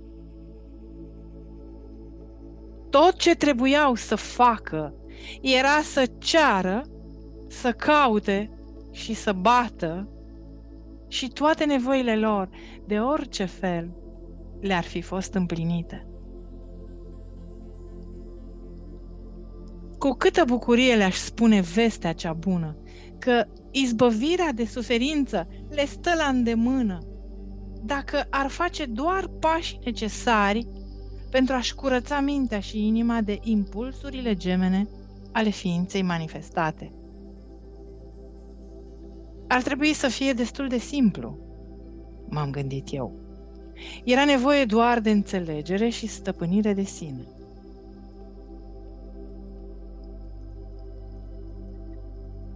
Am coborât spre vibrațiile voastre pentru a mă referi la starea mea reală de spirit în timpul cât am fost în deșert.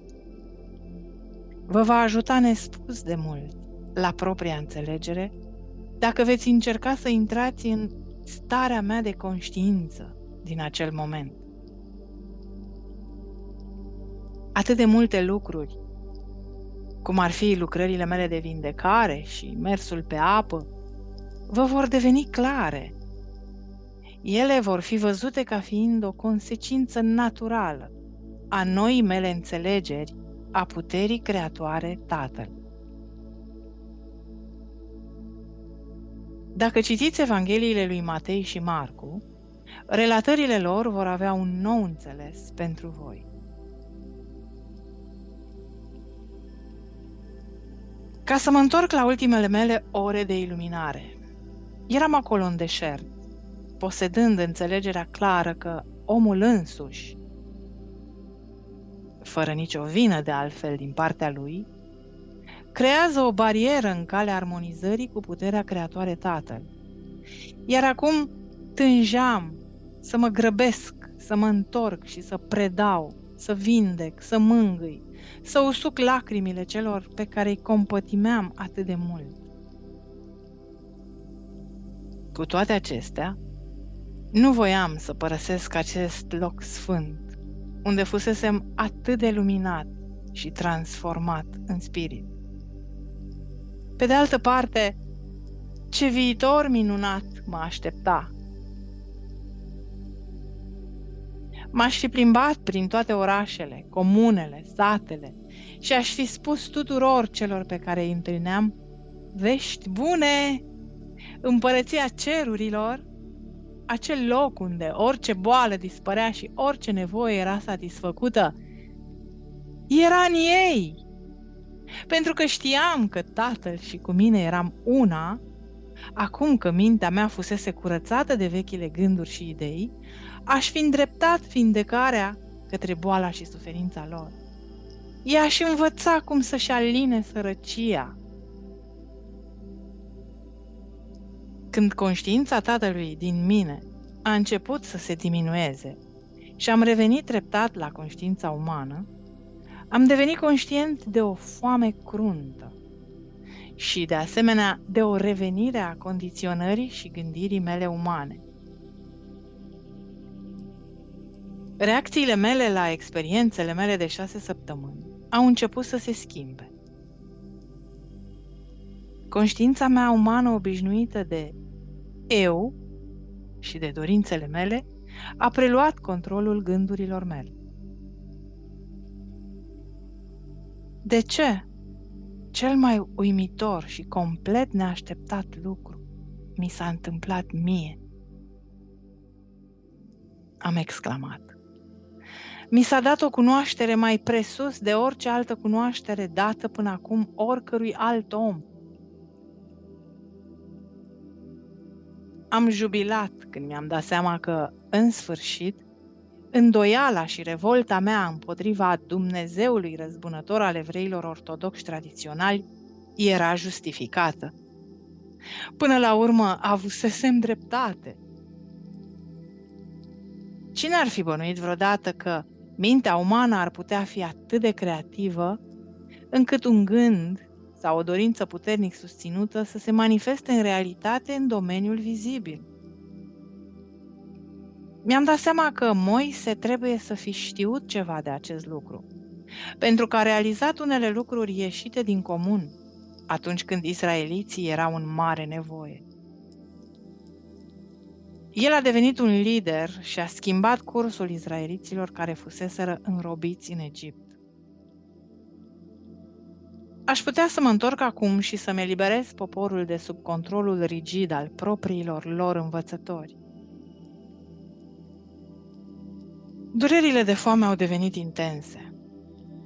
Mi-a trecut prin minte că aș putea transforma pietrele în pâine pentru a-mi satisface dorința de hrană, deoarece mi-am amintit că puterea creatoare Tatăl lucra prin mintea mea și, prin urmare, totul în univers ar fi supus comenzii mele. Eram pe punctul de a rosti cuvântul care ar fi schimbat pietrele în pâine, dar ceva în mine m-a oprit brusc. Mi-a venit în minte cu tărie că conștiința creatoare Tatăl era protecție perfectă, hrană, împlinirea nevoilor și, astfel, foamea ar fi fost rezolvată dacă îi ceream Tatălui să mă aline. Mi-am dat seama că dacă micul meu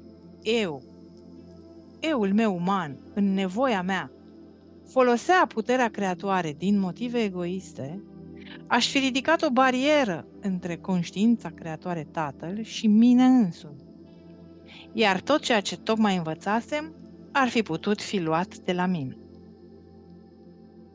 Acest lucru m-a înspăimântat și am cerut repede Tatălui putere creatoare o nouă putere care să mă ducă din nou la locuința mea din Nazaret.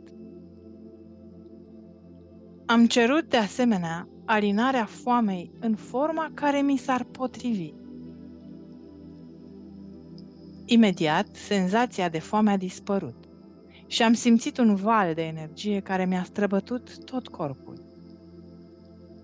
Astfel, mi-a fost dovedit că tot ceea ce văzusem, auzisem și înțelesesem era realitate și nu o închipuire deșartă, născută în timpul petrecut în deșert, în post și singurătate. Noua mea energie mi-a permis să mă grăbesc, să trec cu repeziciune peste potecile accidentate în drumul meu spre ieșirea din deșert.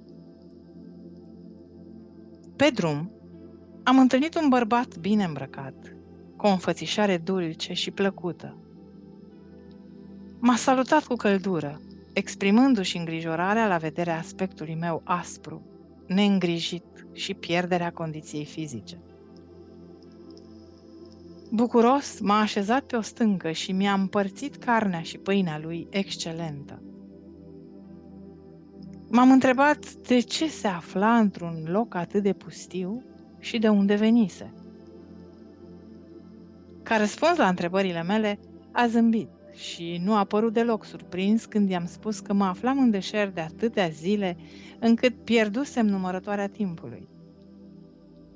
I-am explicat cum am fost luminat în ceea ce privește adevărata natura Creatorului lumii și cum mi s-au arătat legile naturale ale existenței. El doar a zâmbit și a dat din cap. Mă întorc la poporul meu pentru a învăța tot ceea ce eu am învățat, am spus cu bucurie. deoarece voi putea să-i vindec și să-i eliberez de orice boală și necaz.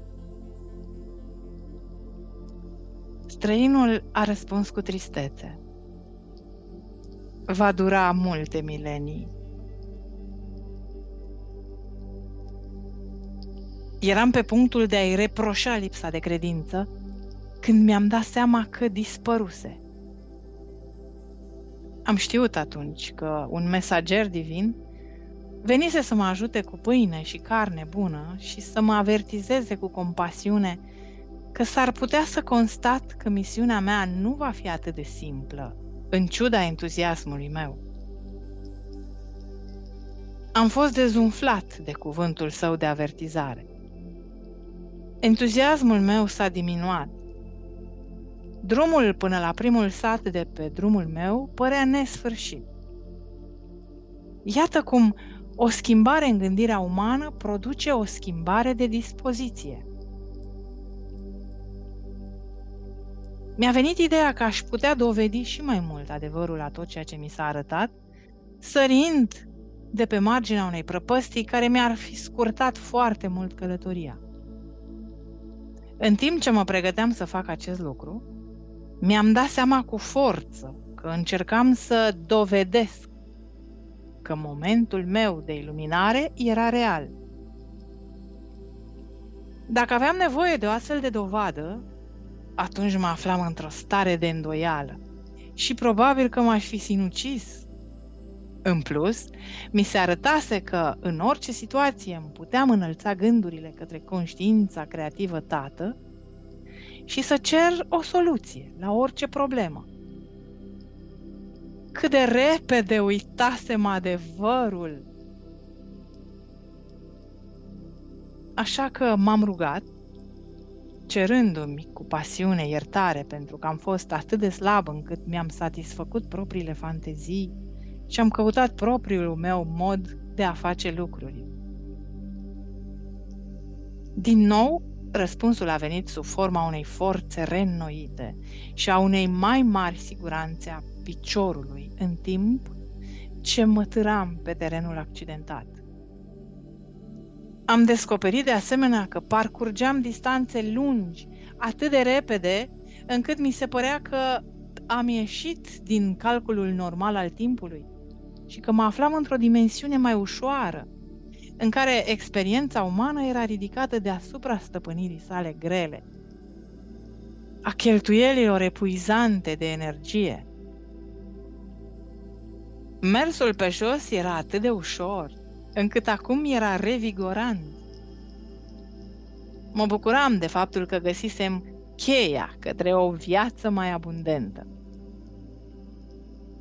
Ceva mai târziu, simțindu-mă atât de liniștit, mintea mea a început să hoinărească și m-am gândit la întâlnirea mea cu străinul și la bunătatea pe care acesta mi-o arătase. Dar mi-am amintit și de avertismentul său. Și, din nou, vechea mea natură s-a reafirmat și m-am simțit profund revoltat că a îndrăznit să aibă curajul să-mi spună cum va decurge munca mea.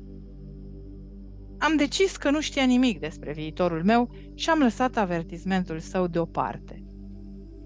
Deoarece, m-am gândit eu, cu cunoștințele mele aș putea realiza lucruri pe care niciun om nu le-a mai făcut vreodată.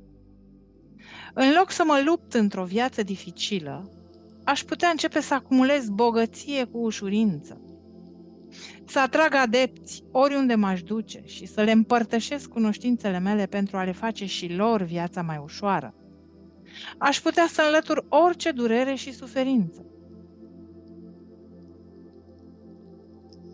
În timp ce mă gândeam la numeroasele locuri pe care le-aș putea vizita atât de ușor, am simțit că mă ridic la suprafața solului și mă ridicam până când am ajuns pe cel mai înalt vârf al unui munte abrupt, cu vedere spre zona rurală de jos. Era acolo totul. Totul era expus în fața mea. Am simțit cum îmi revine entuziasmul de dinainte. Ar fi atât de simplu să adun oamenii și să le împărtășesc toate cunoștințele mele. Aș fi devenit puternic, chiar faimos, ca omul care a salvat omenirea de toate bolile și necazurile ei. Aș câștiga admirația și respectul lor și nu aș rămâne în mintea lor ca omul inutil și nefolositor care am fost. Cu un șoc extraordinar, tot ceea ce învățasem atât de recent, doar cu câteva ore în urmă, mi-a revenit în minte cu mare forță și claritate. Nu fusesem învățat că singurul mod în care puteam prospera vreodată era să renunț la voința mea proprie și să mă întorc la Tatăl pentru ajutor în tot ceea ce întreprindeam? Apoi mi-am amintit că creația avea propriile scopuri speciale de îndeplinit. Procesul de individualizare a creat tragerea și împingerea, a da și a lua în comportamentul uman. Deși aceste caracteristici umane au provocat oamenilor o mare angoasă în viețile lor, nu cumva această angoasă i-a forțat să caute modalități mai bune de a trăi pentru a găsi adevărata fericire? Mi-am dat seama că relele omenirii își aveau locul lor în schema umană a existenței. Era corect din partea mea să aduc oamenilor informații privilegiate pentru a anula efectele procesului de individualizare? Mi-am dat seama că am gândit din punctul central al individualității mele, ego-ul, și că acțiunea ego-ului a fost cea care a construit bariere între omenire și conștiința creatoare Tatăl. Prin urmare, punctul central al dorinței umane, văzut din perspectiva mea, trebuia să fie cucerit dacă voiam să trăiesc în armonie perfectă cu Tatăl, așa cum era intenția mea sinceră. Și astfel mi-am continuat drumul, meditând la ceea ce ar putea să mă aștepte și la modul în care aș putea depăși cel mai bine impulsurile care îmi guvernează umanitatea, pentru a rămâne în fluxul conștiinței Tatălui, din care aș putea extrage inspirație, îndrumare, răspunsuri la probleme, hrana mea zilnică, sănătatea zilnică, protecția zilnică. De fapt, mi-am dat seama că atâta timp cât rămâneam în acest flux zilnic al conștiinței Tatălui, niciun rău nu se va putea apropia de mine și fiecare nevoie mea va fi satisfăcută. Și mai important, am înțeles că conștiința Tatălui, care lucrează prin mine, va face tot ceea ce este necesar pentru oamenii care au nevoie urgentă de vindecare și alinare. În orice moment, trebuia să-mi înving revolta împotriva realităților dure ale existenței, să ascult vocea interioară și să mă conformez voinței superioare a Tatălui. Această voință superioară era iubirea perfectă, îndreptată în întregime spre promovarea binelui meu suprem. Ar fi fost extrem de prostesc, mi-am dat seama, să continui pe calea voinței proprii, care îmi dictase comportamentul până atunci. Atunci am fost inspirat să le vorbesc oamenilor în parabole. Cei care erau pregătiți să primească cunoștințele, aveau să le înțeleagă și să le folosească. Dar, după cum s-a dovedit, nici măcar discipolii mei nu au putut să se debaraseze suficient de mult de doctrina iudaică pentru a le permite să înțeleagă fie principiul conștiinței, fie activitatea puterii creatoare divine în cadrul creației. Până în acest moment, a rămas un mister pentru toți, cu excepția celor iluminați spiritual. Chiar și cuvintele spirituale ale iluminării nu pot fi imediat și pe deplin înțelese de mintea umană. De aceea, aceste scrisori trebuie citite încet și însoțite de multă meditație și rugăciune pentru a fi înțelese corect. Amintiți-vă că dacă nu puteți deveni un copil, scăpând de aglomerația inutilă de convingeri, prejudecăți, resentimente, ambiții și orgolii, cu o minte plină de uimire și de cea mai mare credință, nu veți putea absorbi aceste pagini așa cum ar trebui. Pentru a deveni un copil, trebuie să faceți un efort pentru a vă debarasa de toate condiționările mentale din trecut. Dacă suferiți din punct de vedere mental, emoțional, fizic, este doar pentru că, oricare ar fi fost cele mai sincere convingeri ale voastre, acestea nu v-au fost de ajutor, nu v-au asigurat bunăstarea.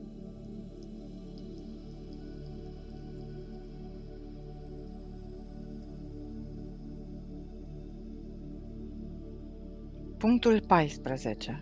Mentalitatea. Este timpul să vă examinați mentalitatea. Sunteți mulțumit de ea?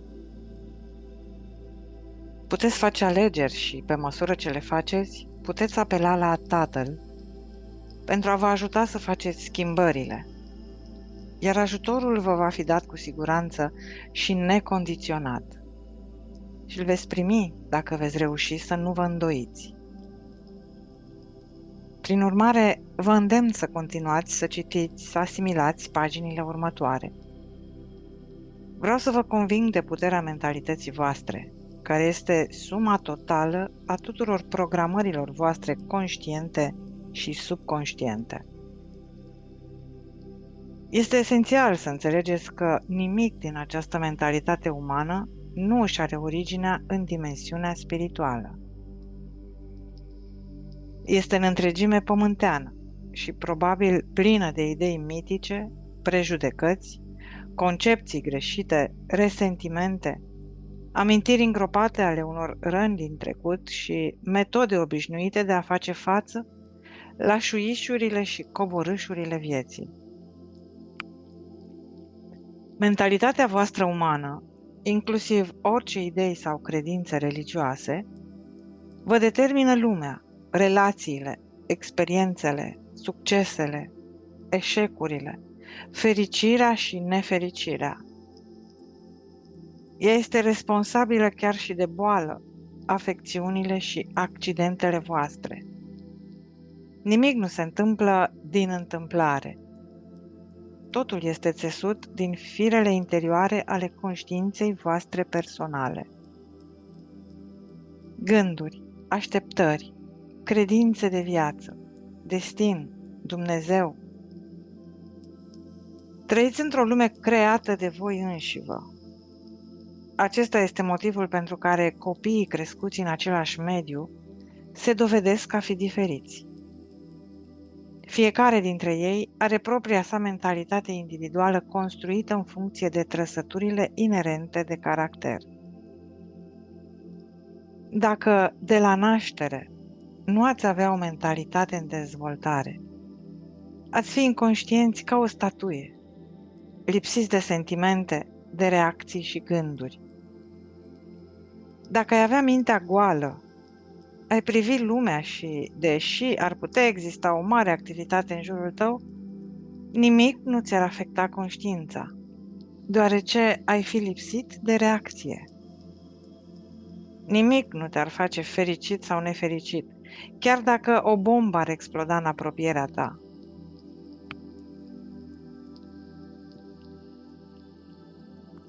Fără o mentalitate, nu ai viață, nu ai dezvoltare, nu ai rău, nu ai bine. Tipul de mentalitate determină calitatea vieții tale. Acesta este primul adevăr al existenței pe care vreau să-l realizați și să-l înțelegeți pe deplin. În plus, atâta timp cât trăiești, îți porți mentalitatea cu tine oriunde te duci. Nu poți scăpa de ea. Și zi după zi va continua să creeze pentru tine tipul de existență pe care l-ai experimentat în trecut. Mulți oameni trec prin întreaga lor viață crezând că sunt nefericiți. Ei cred că alți oameni au fost răi, neprietenoși, au fost duri cu ei și le-au făcut viața complet nefericită. Ei cred că ceilalți oameni se ceartă cu ei și le creează constant dificultăți, în timp ce ei sunt absolut nevinovați de orice provocare. Dimpotrivă, ceilalți nu sunt de vină. Este vorba de mentalitatea personală care le atrage condițiile negative. Mulți oameni se feresc de sugestia că doar ei sunt responsabili pentru problemele lor. Este mai dificil pentru unii oameni să-și recunoască neajunsurile decât pentru cei care au puterea interioară și încrederea în sine de a se privi pe ei înșiși în mod corect și direct. Rugăciunea sinceră atrage conștiința creatoare Tatăl în minte, în liniște, în secret. Ea curăță conștiința umană de tot ceea ce nu mai este confortabil pentru căutător. Este, în mod necesar, un proces foarte gradual de curățare și dezvoltare interioară. Punctul 15. Tipare emoționale. Tiparele tale emoționale pot fi la fel de dăunătoare pentru bunăstarea ta generală ca și mentalitatea ta. Mentalitatea ta, împreună cu tiparele tale emoționale, sunt instrumentele tale creative. Împreună, acestea creează contururile necesare pentru posesiunile, evenimentele și circumstanțele viitoare. Aceste instrumente creative acționează în viața voastră, indiferent dacă doriți sau nu să o facă. Este mult mai dificil să vă descoperiți atitudinile emoționale adânc înrădăcinate, fie ele conștiente sau subconștiente, decât să vă recunoașteți condiționarea mentală. Oamenii pot fi stăpâniți de tipare emoționale negative și să nu fie conștienți de ele, deoarece sunt acoperite de emoțiile de moment care decurg din rutina zilnică. Pentru a descoperi care sunt cu adevărat tiparele tale emoționale, puneți întrebări de genul celor de mai jos și fii perseverent în meditație cu tine însuți. A încerca să te ascunzi de adevărul despre tiparele tale emoționale nu înseamnă decât că te înșeli pe tine însuți și nu înseamnă decât că te împiedici să atingi starea de bucurie a existenței de care ai fost menit să te bucuri. Ce simți cu adevărat despre viață? Vreau să-ți scrii o scrisoare plină de compasiune, în care să-ți spui exact ceea ce simți în timp ce răspunzi la următoarele întrebări. Ești fericit că ești în viață sau ai prefera să poți înceta să mai trăiești?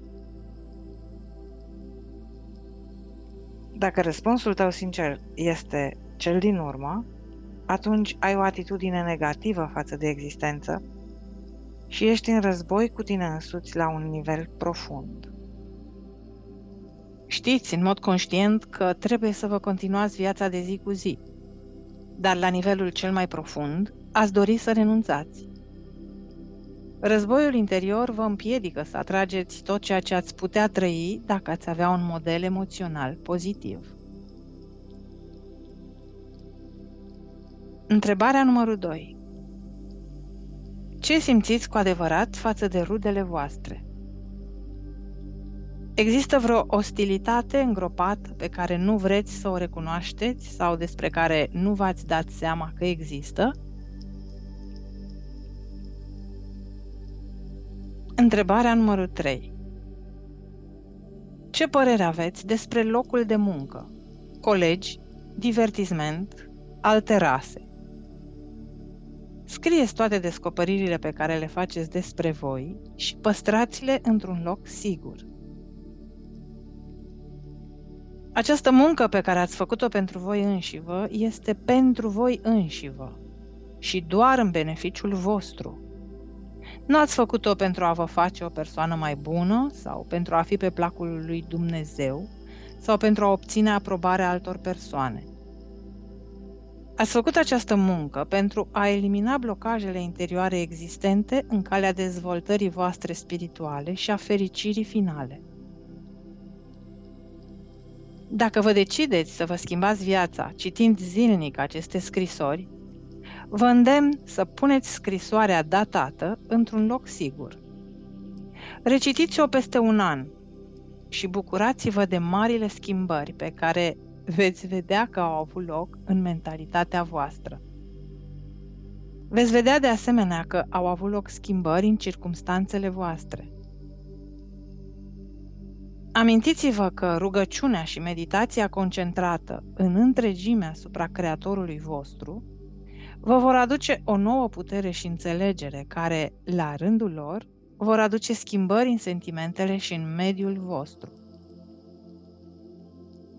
Când vă rugați, nu vă concentrați niciodată asupra problemelor voastre, ci întotdeauna cereți remediul potrivit. Lasă-l pe Creatorul tău să-ți aducă soluțiile potrivite, pe care mintea ta umană este incapabilă să le gândească.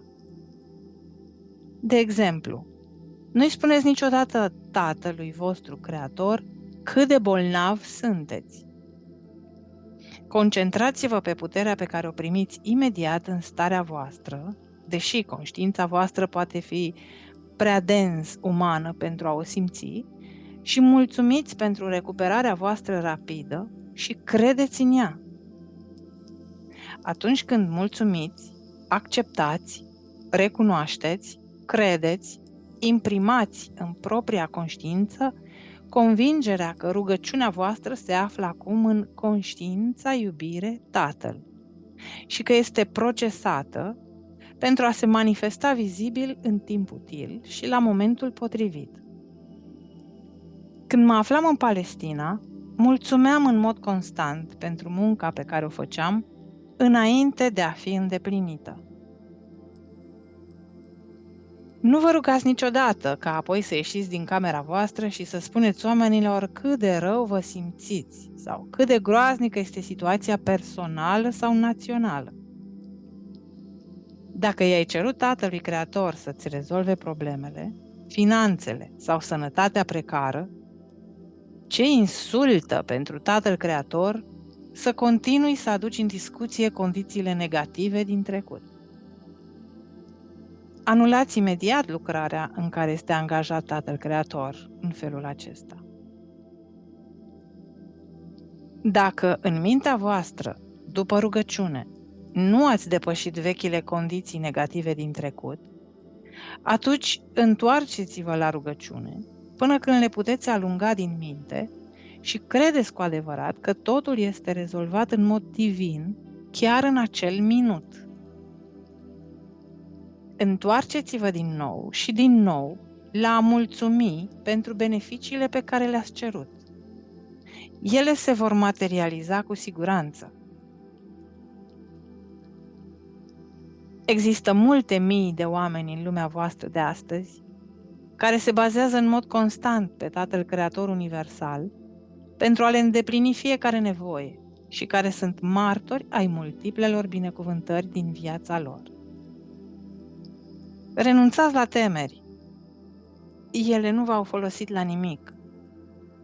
Întoarceți-vă acum la Tatăl Creator Universal ca sursă a ființei voastre, a conceperii, creșterii, dezvoltării, nutriției, regenerării, vindecării, împlinirii tuturor nevoilor voastre și protecției, toate acestea în cadrul unui sistem de lege și ordine spirituală. Realizați că toată această muncă minunată este constructivă, intenționată, ordonată. Aveți cu adevărat o minte măiastră în spatele vostru, al familiei voastre și al condițiilor de viață. Aveți încredere în aceasta. Nu permiteți ca gândirea voastră să strice opera creatoare divină. Amintiți-vă mai presus de toate că eu, Hristos, am făcut așa zisele mele miracole doar pentru că am realizat că împărăția lui Dumnezeu era în mine și că mă puteam baza întotdeauna pe Tatăl meu Creator pentru a face lucrarea în și prin mine. Amintiți-vă că aveți o conștiință individuală doar pentru că ați extras-o din conștiința creatoare Tatăl. Când conștiința voastră personală va fi complet curățată de negativitate, veți descoperi că și voi ați devenit un canal purificat al conștiinței creatoare Tatăl. Veți fi de asemenea o sursă veselă de creștere, nutriție, vindecare, hrănire, protecție, împlinirea nevoilor în cadrul unui sistem de bună organizare a legii și ordinii pentru toți cei care intră în orbita voastră. Această influență puternică se va extinde prin mintea voastră asupra familiilor, prietenilor, vecinilor, terenurilor agricole, animalelor și culturilor voastre. La fel cum electricitatea trecută prin mâinile voastre va aprinde un arzător bunsen într-un laborator, tot așa radiațiile forței vieții voastre vor aduce beneficii tuturor celor care intră în raza voastră de influență. Aceasta a fost intenția din spatele creației. Ați fost meniți să exprimați conștiința creatoare universală prin mintea și inima voastră. Eu, Hristos, am venit în acest moment pentru a vă arăta cum să faceți acest lucru. Mai întâi de toate, luați în considerare starea mea de conștiință atunci când am realizat așa zisele mele miracole. Nu am făcut o rugăciune prestabilită. I-am cerut pur și simplu Tatălui Creator, care radia prin propria mea conștiință, tot ceea ce era necesar. Mi-am dat seama cu tărie și am vizualizat că conștiința creatoare Tatăl era o forță dinamică de operare, care s-a manifestat prin lumea vizibilă ca creativitate, proiectare inteligentă, creștere, nutriție și hrană, protecție, vindecare, regenerare, satisfacerea tuturor nevoilor, toate într-un sistem de lege și ordine. Mi-am dat seama că conștiința Tatăl Creator va radia toată natura sa prin conștiința mea, pentru a intra în conștiința celor care au cerut vindecare și au crezut sincer că o vor primi. Știam de asemenea că dacă nu aveau credință și așteptare de vindecare, acest tip de conștiință negativă nu va putea fi influențată de influxul naturii conștiinței Tatăl și nu va avea loc nicio vindecare. Am realizat de asemenea că lucrarea de vindecare făcută de conștiința Tatăl Creativ era de fapt iubirea făcută vizibilă pe pământ. Am realizat de asemenea că toată munca depusă de conștiința creatoare Tatăl în lumea vizibilă a fost dragoste manifestată și am mulțumit. Mi-am dat seama că din conștiința universală a ieșit toată substanța universului și am mulțumit. Mi-am dat seama că conștiința creatoare Tatăl era lucrătorul și că era eternă și infinită și că nimic, cu excepția minții umane, nu o putea opri să-și facă treaba. Prin urmare, mi-am eliberat mintea de orice sentimente și gânduri umane Și am știut că sunt un canal perfect al iubirii Tatăl și am știut că voința perfectă a iubirii Tatăl se va împlini în persoana care avea nevoie de vindecare. Dar rețineți acest lucru. Știam, de asemenea, că tot ceea ce era în conștiința acelei persoane și care adusese starea de infirmitate, mutilare sau boală, fusese șters din corpul său pentru moment. Întrebarea era, ar putea conștiința sa normală să aducă o revenire a stării care fusese ștearsă în mod divin din corpul său? De aceea i-am spus celui care primise vindecarea, du-te și nu mai păcătui. Vreau să știți și să credeți din toată inima voastră că starea mea de conștiință atunci când eram pe pământ, descrisă în paragrafele de mai sus, este starea de conștiință la care ar trebui să aspirați și voi cu toată mintea și inima voastră. Experiențele mele de iluminare în deșert mi-au permis să ating în mare măsură conștiința cristică pe pământ. Dar și voi puteți merge pe urmele mele dacă aveți voința de a face acest lucru, iar eu vă voi fi cu siguranță la dispoziție pentru a vă ajuta în călătoria voastră. Puteți să-mi simțiți prezența dacă sunteți suficient de sensibili pentru a face acest lucru. Dar dacă pentru o perioadă de timp nu simțiți nimic, nu vă descurajați, pentru că pe măsură ce faceți munca de schimbare a conștiinței voastre, puteți fi absolut siguri că vă veți acorda la conștiința mea cristică și voi fi conștient de tot ceea ce vi se întâmplă. Cunoașteți că scopul vostru pe pământ este să vă înălțați în conștiința spirituală până când veți transcende toată umanitatea care vă reține în prezent, până când, în cele din urmă, și voi veți putea controla elementele și veți deveni un maestru. Realizați, de asemenea, că atunci când conștiința lumii va fi pe deplin armonizată cu conștiința creatoare Tatăl, toate lucrurile care sunt potrivnice bunăstării perfecte a omului vor dispărea. Nu vor mai exista țânțari purtători de malarie, lăcuste care să vă jefuiască recoltele, condiții climatice severe, infecții, virus și tot ceea ce cauzează în prezent probleme pentru ființele vii. Veți trăi într-o mantie de protecție universală. Atunci când propria voastră conștiință este perfect armonizată și în armonie cu iubirea Tatăl, atunci și voi veți fi protejați divin și veți deveni canale de modelare creativă, creștere, nutriție și hrană, protecție, vindecare, regenerare, împlinirea nevoilor în lege și ordine. Iubirea Tatăl va fi operațională în mintea, inima, corpul și afacerile voastre. Ea va fi operațională în toți cei cărora le veți direcționa puterea sa.